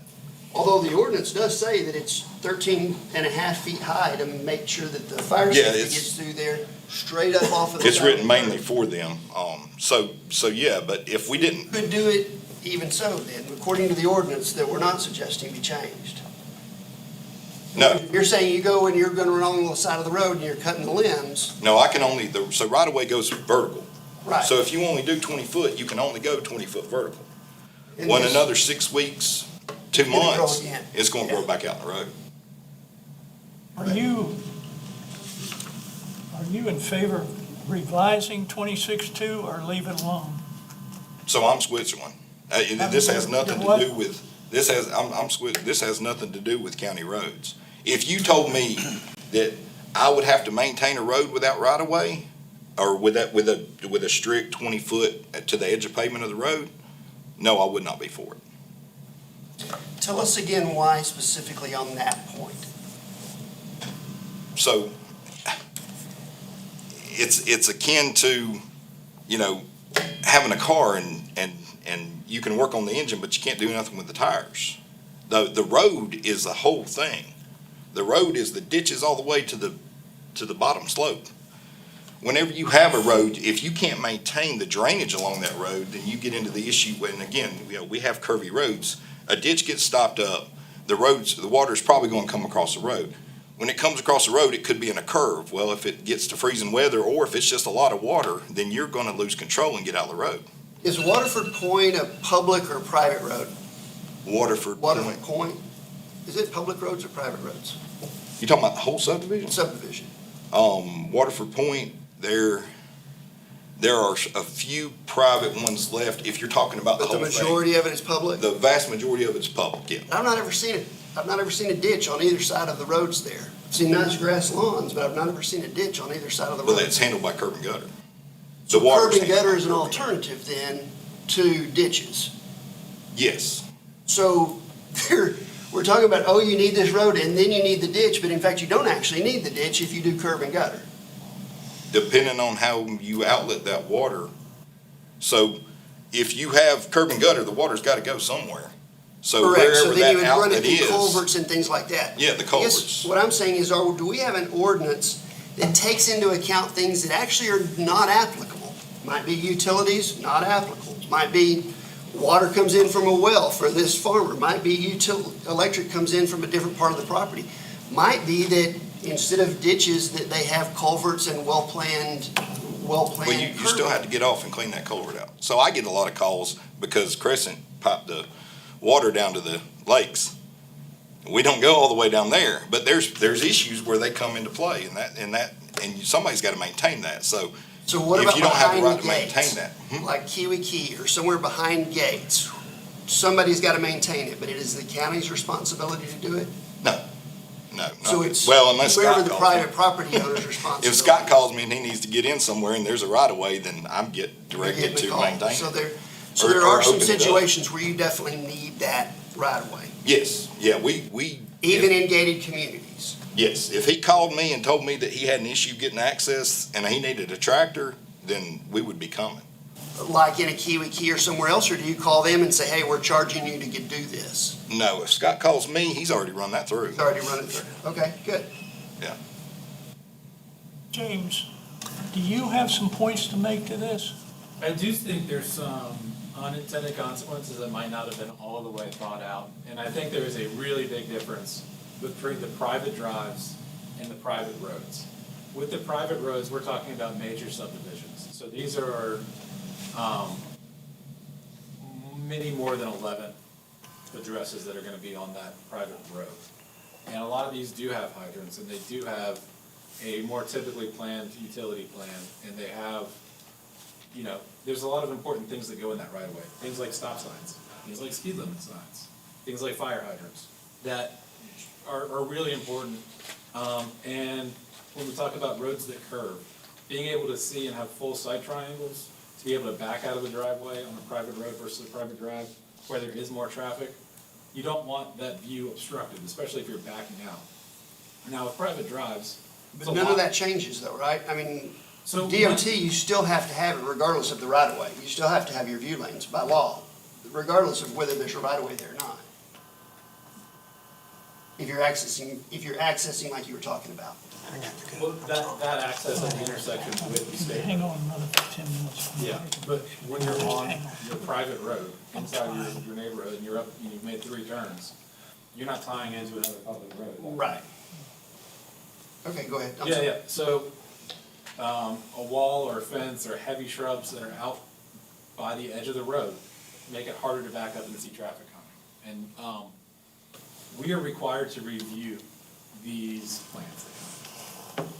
There are standards from AASHTO and Federal Highway Administration and American Council of Civil Engineers that all have kind of a general basic design for a road. That includes a right-of-way that's clear, that's available for the things we've already talked about.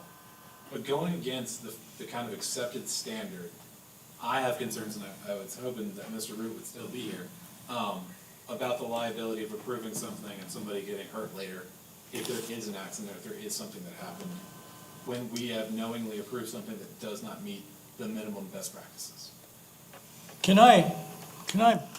I want to make a motion here. I move that the planning commission take no further action to amend ordinance 26-2, and that the planning director advise the transportation committee of this action at their next meeting. Second. I think we've heard from these guys that have to deal with this thing day in and day out, and I don't see a pressing need to change this thing at this point. And there's too much safety consideration that we really are avoiding. We have to be very responsible for the safety functions. And unless I misheard, no one of them is supporting a need to revise or simply change anything in this ordinance. We need to also listen to what the speakers have said also, and that the majority of these emails also don't support any change to 26-2.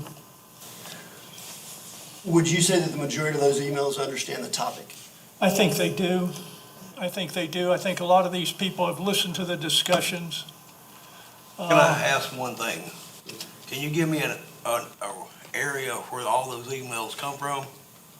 In I general? don't have addresses. They not, because the one you put in the backup had an It address. did, yeah, so that one did,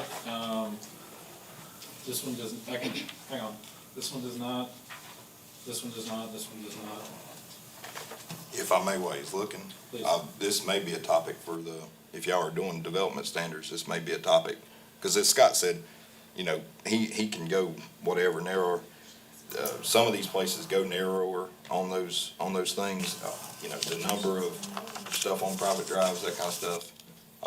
But development standards, that would be the more appropriate thing if there's a subcommittee for that. There is. I got about 4 addresses for you, or the road names, if you'd like to hear them. Just give me a general area, please. Seneca, Barnes Road. This is Salem. Hidden Shores Lane. And Apollo Drive, I'm not sure. Port Centering. The right-of-way in Kiwi Key is what? They're a private road. They should be 50 foot. No, that was built before. For them. It was built before them. So it should be My 30 question foot. is, are we seeing lots of dangerous situations occurring in, say, that neighborhood? You know, I don't know about that. I can tell you what I've heard, and they have to take down a lot of trees and got to do a lot of asphalt patching for the tree roots, demolishing the road for a lot of it. Mike Smith had addressed this, that he wanted to make this motion because of safety. And so I'm really trying to get down to what all we've talked about. I do hear that there's a 5-foot need from a safety standpoint, but I'm not hearing the 50-foot need for safety. Let me ask you, though it may help, the Waterside Crossing, we had talked about it at the Transportation Committee. Yeah. That it was a 40-foot right-of-way that the Yes. county is discussing taking over. Yes. And was I correct in understanding that you were saying that you all have been working on that for quite some time? To get additional right-of-way to get it to 50. So there was a 40-foot platted right-of-way. Right? And then we had to go to all the property owners along the roads to get the additional 5 foot on either side. Right. And I do remember you saying we will have the 50. Yes. Okay. See, here's the thing in my mind that is wrong with this ordinance, wrong with Oconee County, and quite frankly, wrong with America, is that we have this government overreach, in my opinion. Take Waterside Crossing, been around for almost 20 years now, with a 40-foot right-of-way, with ingress and egress, without problems, without issues. Fire department got down there just fine with the fire truck, with the fire that I was aware of last time, going down these roads that are 40-foot right-of-way. But our government says, but we will take the rest of the 10 feet if we're gonna do this. We will take the rest of your land if we're gonna do this. But for 20 years, they've done it successfully on their own while it was private. So what does the county need to do different now that the private, for 20 years, they were successful at doing themselves without problem? And that's the concern that I have about this, is an overreach standard. It's just a standard that's thrown out there because we've had it, because that's the way it's been, because that's the way we've always done it. And I don't know, and I wish Mr. Root was here. I've been trying to talk to some of the old timers as to where did this come about and why?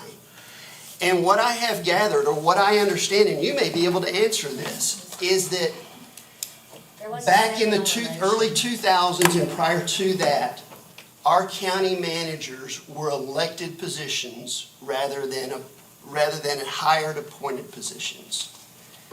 And at the time when the county manager was an elected position, it was a campaign slogan. Vote for me and I'll pave your road. Vote for me and I'll take over your road. Vote for me and I'll manage your road. And that's why you're dealing with 3,000 roads that are in bad shape, apparently, or maybe, or possibly. Again, I hate that Mr. Root left. I'd like to hear that as a factual thing rather than just people's conversation. But I can appreciate it.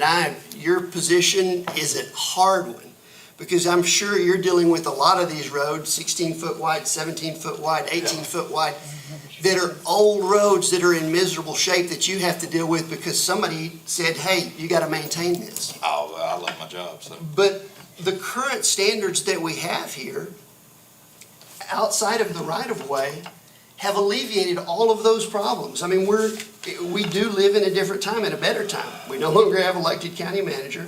We now have a planning department that actually oversees plans, whereas all these roads and examples that you're talking about predated a lot of those things. We actually have ordinances in place that talk about curb-to-curb construction, talk about depth, talk about width. And today, our ordinance even says that on the survey, the right-of-way shown upon this plat shall not be accepted for maintenance by Oconee County at any time in the future unless constructed with all the regulations. So where are we going with this, Mike? This is going on and on and on. The point that we're making is a history lesson No, here. you're making the where point. this came about and You had why. your say-so, let him have his. Fine. I'd like to get So this thing if I done. may, So, there was a motion and a second. yeah, Please, not anything from this out here. This is discussion for planning commission. so if I may, from our end of it, and doing these roads and curvy roads, hilly roads, Caps Road down in Fairplace, one of them I can think of, whatever. Whenever we go and we cut back and slope mow, we cut back to the right-of-way line. And that gives us 3 years of the ability, to be able to make it back. And then some of the roads that we have that we don't have right-of-way on, we cut to the tree line, because that's what we've always maintained. And then some of those roads are a year before, they need to be slope mowed again. So, a lot of it, whenever you start talking about the width and arbitrary and whether it is or not, it is what it is. Whenever you start looking at, how you do right-of-way and what you look at, yeah, there's instances where you can go wider, narrower, that kind of stuff. But whenever somebody's out there to try to maintain it, then knowing what that width is paramount, because if you're on somebody's private property without permission, that's more the crux of it than anything.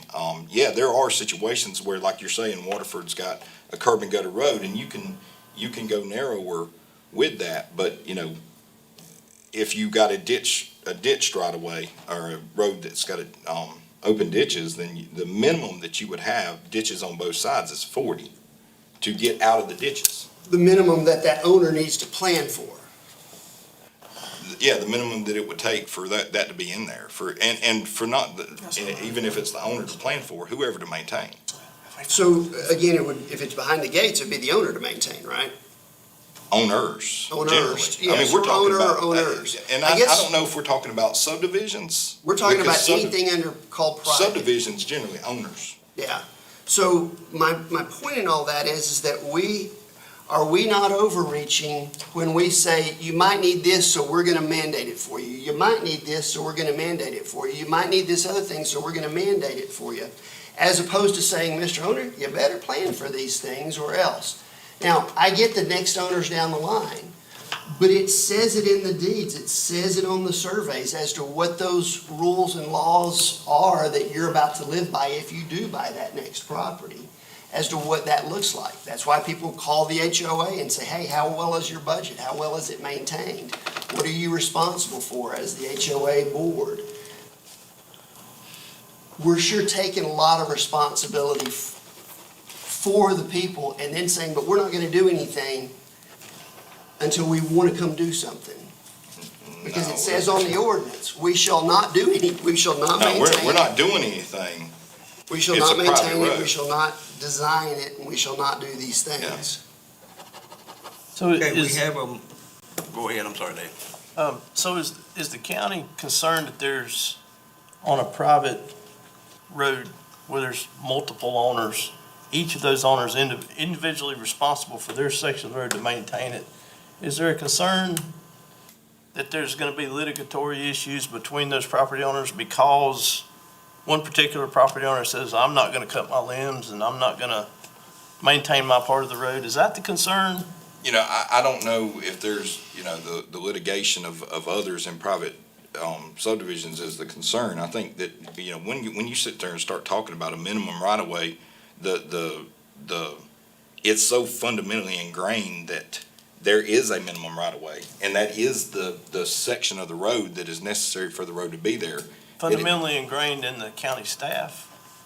No, anybody that does road work, individual? anybody that does anything to do with roads. AASHTO is the green book, and it's that thick of what you go through for roads, and that's any It's federal. minimum It's standards federal for roads. anything with a road. They're all different, so there's a different design standard based on speed limits, so it's a design standard.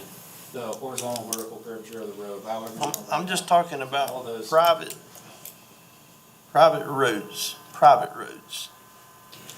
Right. So whether they get in somebody would not have the right to cut that limb, so they would have to go through litigation and however many months that it would take to litigate that. Okay, so And that limb is out in the so road that's for a that concern. amount of time. it's a concern. Well, the for safety of county. it, you know, if Scott drives in there with a fire truck and it sits there and slaps the windshield out of it, for him, you know, that's the concern, is a clear area for emergency management vehicles to get in. We work and at the kind of the behest of them a lot of the time. So if it snows or if it's something like that, they're telling us, hey, I've got this fire truck here. Hey, I've got this. I've got an ambulance here. And we go. So clearing out trees, cutting trees and, you know, doing all that kind of stuff to try to get them in. So a lot of the road standards are built for the fire standards. So I think I heard from both of you guys that there's a compromise here somewhere. And it's not 50 feet for private drives and private roads. And it's not 20 feet either. No, yeah. So what's the compromise? And why can't we move to the compromise? Why can't we work towards a Well, if you compromise? want Give the property owners from- back some of their property while maintaining adequate public health and safety based on y'all's input. So from my end of it, for a driveway, or for a private drive, then, 40 foot is generally a minimum, because most private drives that I've ever been on, I don't think I've ever been on one that was curb and gutter. For private roads, you really need to maintain that 50. Would be my recommendation. I don't know if Scott would have something different. I can justify literally no less than 30, but above that, I don't disagree with it, but I can't justify it. But aren't we regularly working on private roads now that are 40 Private roads? private roads? Do we? Right, or serving communities on private roads that predate this ordinance, that are less than 50, that are 40, that are 35, that are 28. Yeah, we are, and we see damages and access.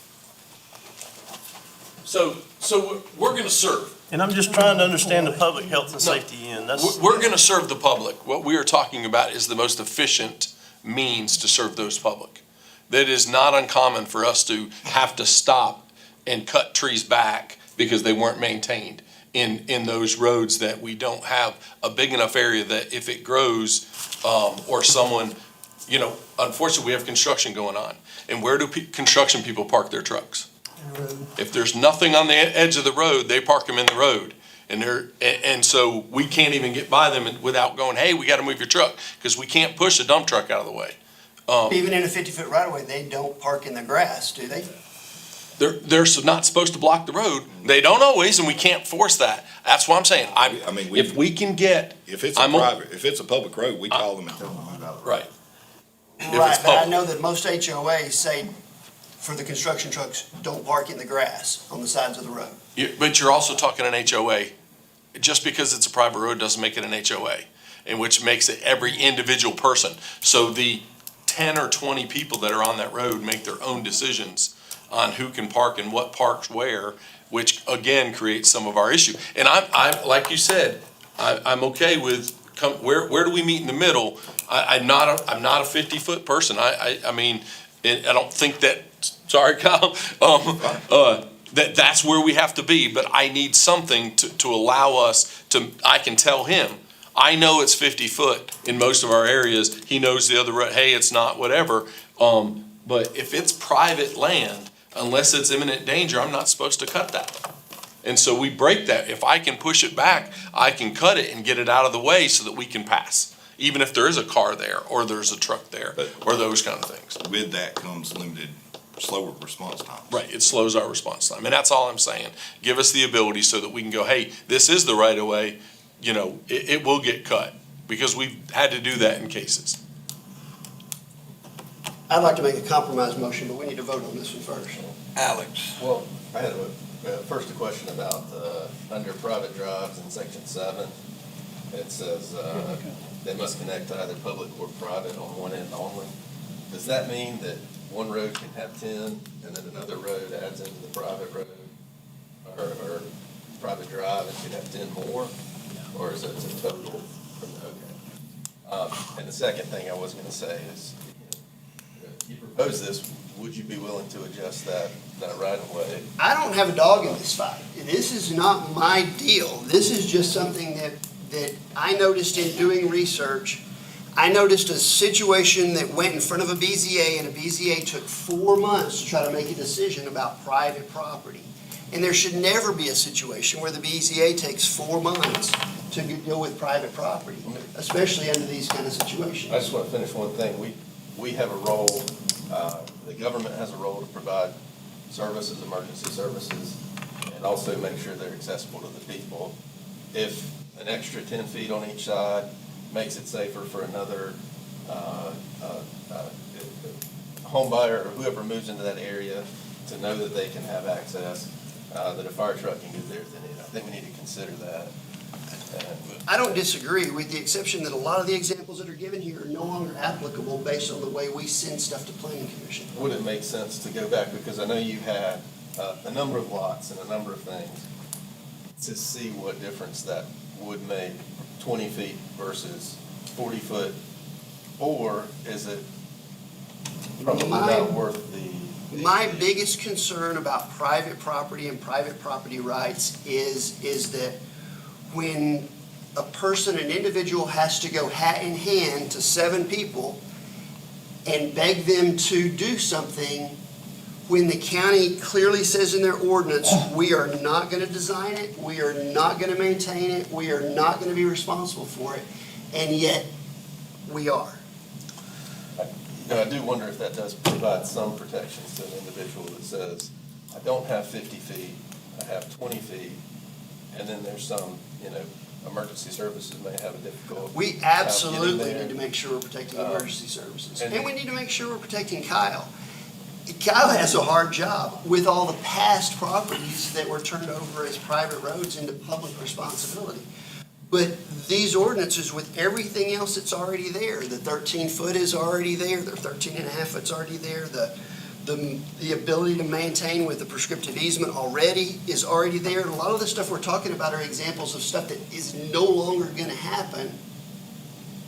But yet we're still going to sit there and say we're going to control the private property owner.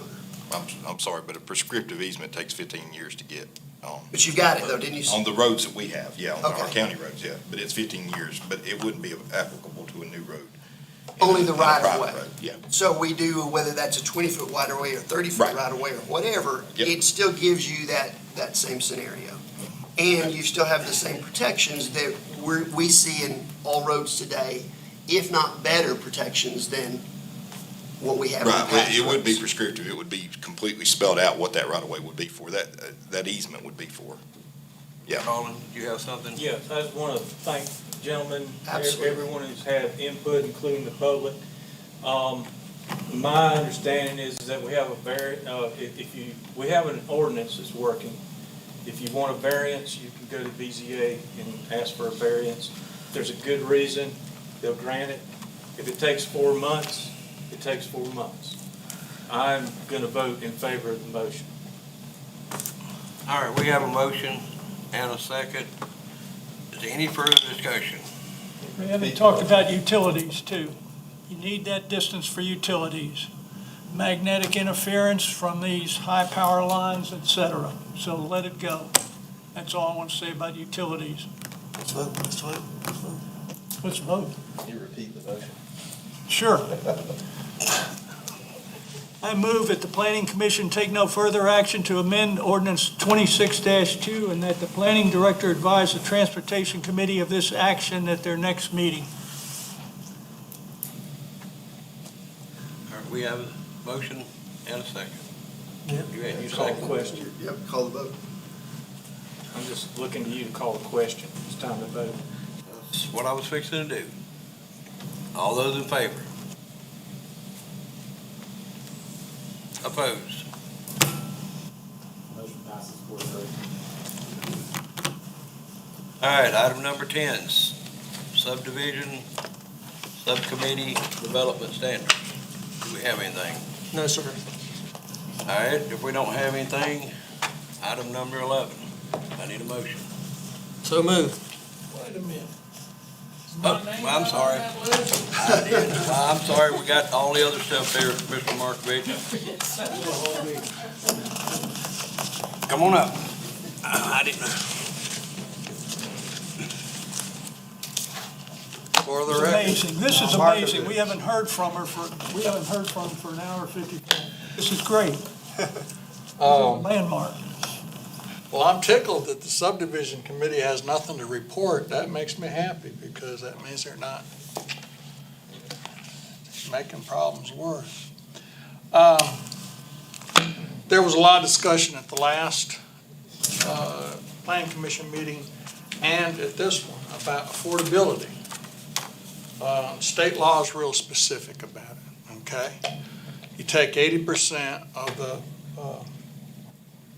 median household income for the area, in this particular case, Oconee County. In case you want to know, the latest that's out on Oconee County is roughly it's really $49,316, but $49,000 is the median. Now, you take 80% of that, that brings that back to $39,200 household income. Now, you take and come underneath that, and you take 28% of that, and that's how much they consider to be what would be a reasonable monthly payment, okay? That comes out to $915 a month. All right. Now, and that includes taxes and insurance, okay? Taxes and insurance in this area on a house that you can roughly $915 a month for principal and interest and taxes and insurance. You're looking at a mortgage of $154,000, okay? And that means you're going to put 20% down on it, which is about, what, $38,500, something like that. But basically, you're going to come back to a $154,000 mortgage. Now,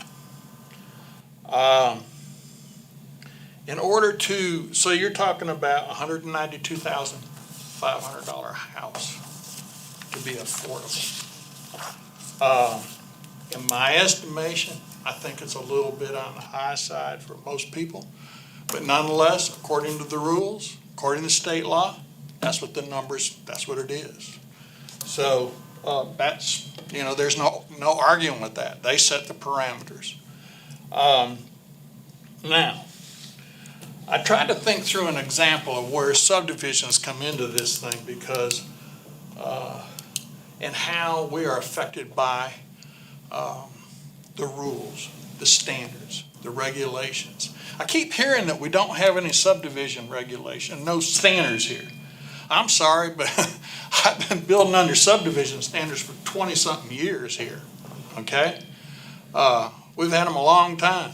If nobody has ever read them, go to the Oconee County Ordinance, Chapter 32, and you got just as many regulations and standards as you'll ever want to read. There's plenty of it, believe me. And it adds to the cost of housing. So, I remember, something made me think recently, is this new Garrison Farms subdivision that has just been developed down at the corner of, well, it's on the bypass and Seneca and near Oak Street, where Oak Street comes out. Anyway, there's 122 lots in there on 34 and a half acres. And it's really interesting because they kept the lots very narrow in order to be able to get these lots in there. And the lots are 52 feet wide, basically. Now, there's some corner lots, cul-de-sac lots, that vary a little bit. But nonetheless, on average, 52 feet wide.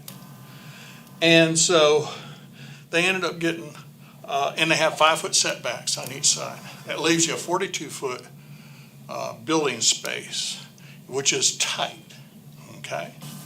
Very tight. Hard to fit a house on 42 feet and have a garage or whatever it might need. You're certainly never going to be able to do, if somebody wanted to do side entry garage, never going to happen. Anyway, they have 122 lots in their average width, 52 feet. I heard at one time somebody in subdivision subcommittee suggest the idea of possibly doing wider setbacks, side setbacks. So let's say that all of a sudden we took this subdivision, instead of having 5-foot setbacks, they had to have 10. 10 feet, no big deal. That's 5 additional feet on each side. Well, I can tell you, you're not going to squeeze a house into 32 feet. Unless it's a mobile home and you put it in there long ways, yeah, you might get it in there. Okay, so now we got to increase our lot size by 10 feet. So now we've taken 52 foot wide lots and we've made them 62 foot. So instead of getting 122 lots on this 34 and a half acres, we now get 101 lots. Same amount of road, same amount of sewer, same amount of water, and everything else is going in there. But now we're only going to get 101 lots versus 122 lots. The price of those lots just increased by 20%. 20%. And it doesn't matter how much the developer put into developing those lots, 20% is going to be the same anyway about it. Because it's just a function of the math, it's the numbers. So this idea that we're going to increase people's incomes, that's not up to us to figure that thing out. But the one thing that this planning commission can do is control the amount of excess regulation that will cause the price of housing to go up. And so, just to give you a rough idea, let's say in that particular subdivision with the 122 lots, and let's just say, and I don't think they could, but let's say they developed those lots for $27,000 a piece. That's roads, sewer, water, cost of the land, the whole thing. I don't think you can do it for $27,000 a lot, but let's just say they could. If you did the 20% increase, now the lot's going to be $32,400. If you look at it from the banker's standpoint, the banker's going to look at that thing and they're really not going to want that lot to exceed 15% of the total cost of that parcel, including dwelling and everything. So let's look at what happens there, and that's where you come into a $27,000 lot. You end up with a $180,000 house. Okay, if you run that cost up 20% on that lot, it goes to 32.4, and you end up with a $216,000 house in there. That's what the bankers are gonna look at. They're gonna look for that thing to be in the right range, and if it's not, they ain't gonna lend you the money. That's all there is to it. So, or you might come out of pocket. If you can afford to make, instead of a $38,500, if you can put $45,000 or $50,000 down for your down payment, they might consider it. But they're gonna mortgage based on those numbers. That's how it works. Anyway, so, I mean, you heard me speak up here a lot of times about the idea of affordable housing. I heard a comment earlier tonight that you know what you're gonna be expecting to make on these projects before you ever even start them. I watched framing costs this year on an average house go up $16,000. I can assure you, somebody a year ago did not anticipate a $16,000 increase in framing cost. He's got to build that into it. I mean, these things don't just, I mean, there's other costs that have also come about and skyrocketed like that. And so my point is, there's a lot that this planning commission can do to try and ramp down and keep the cost from just inflating. And sometimes it's something that's very small, 10 feet. That's not much land. But look what it does. I mean, it's going to take a lot of people and push them out of the market. They're never going to own that house because all of a sudden we said, no, instead of 5 feet on each side, you got to have 10 feet on each side. And now they can't afford. And so, and that's just an example of how, what we're talking about. We're talking about afford. It doesn't take huge numbers. It's not like talking about whether or not somebody can afford a $300,000 house. We're talking about small amounts. And sometimes we think of something as small as 10 feet. How can 10 feet really matter? It matters. It matters a lot because it increased the price of that lot by 20%. That's all I got. Thanks. Thank you, Tom, for bringing that up. As realtors, we do that type of math, and we try to talk about those things from a planning standpoint and affordability and this and that. And a lot of times, however, as a committee, we talk about fluff and words that sound cool, but have zero application when you start putting the math to it. We've got to figure out the math. And thanks for bringing it up.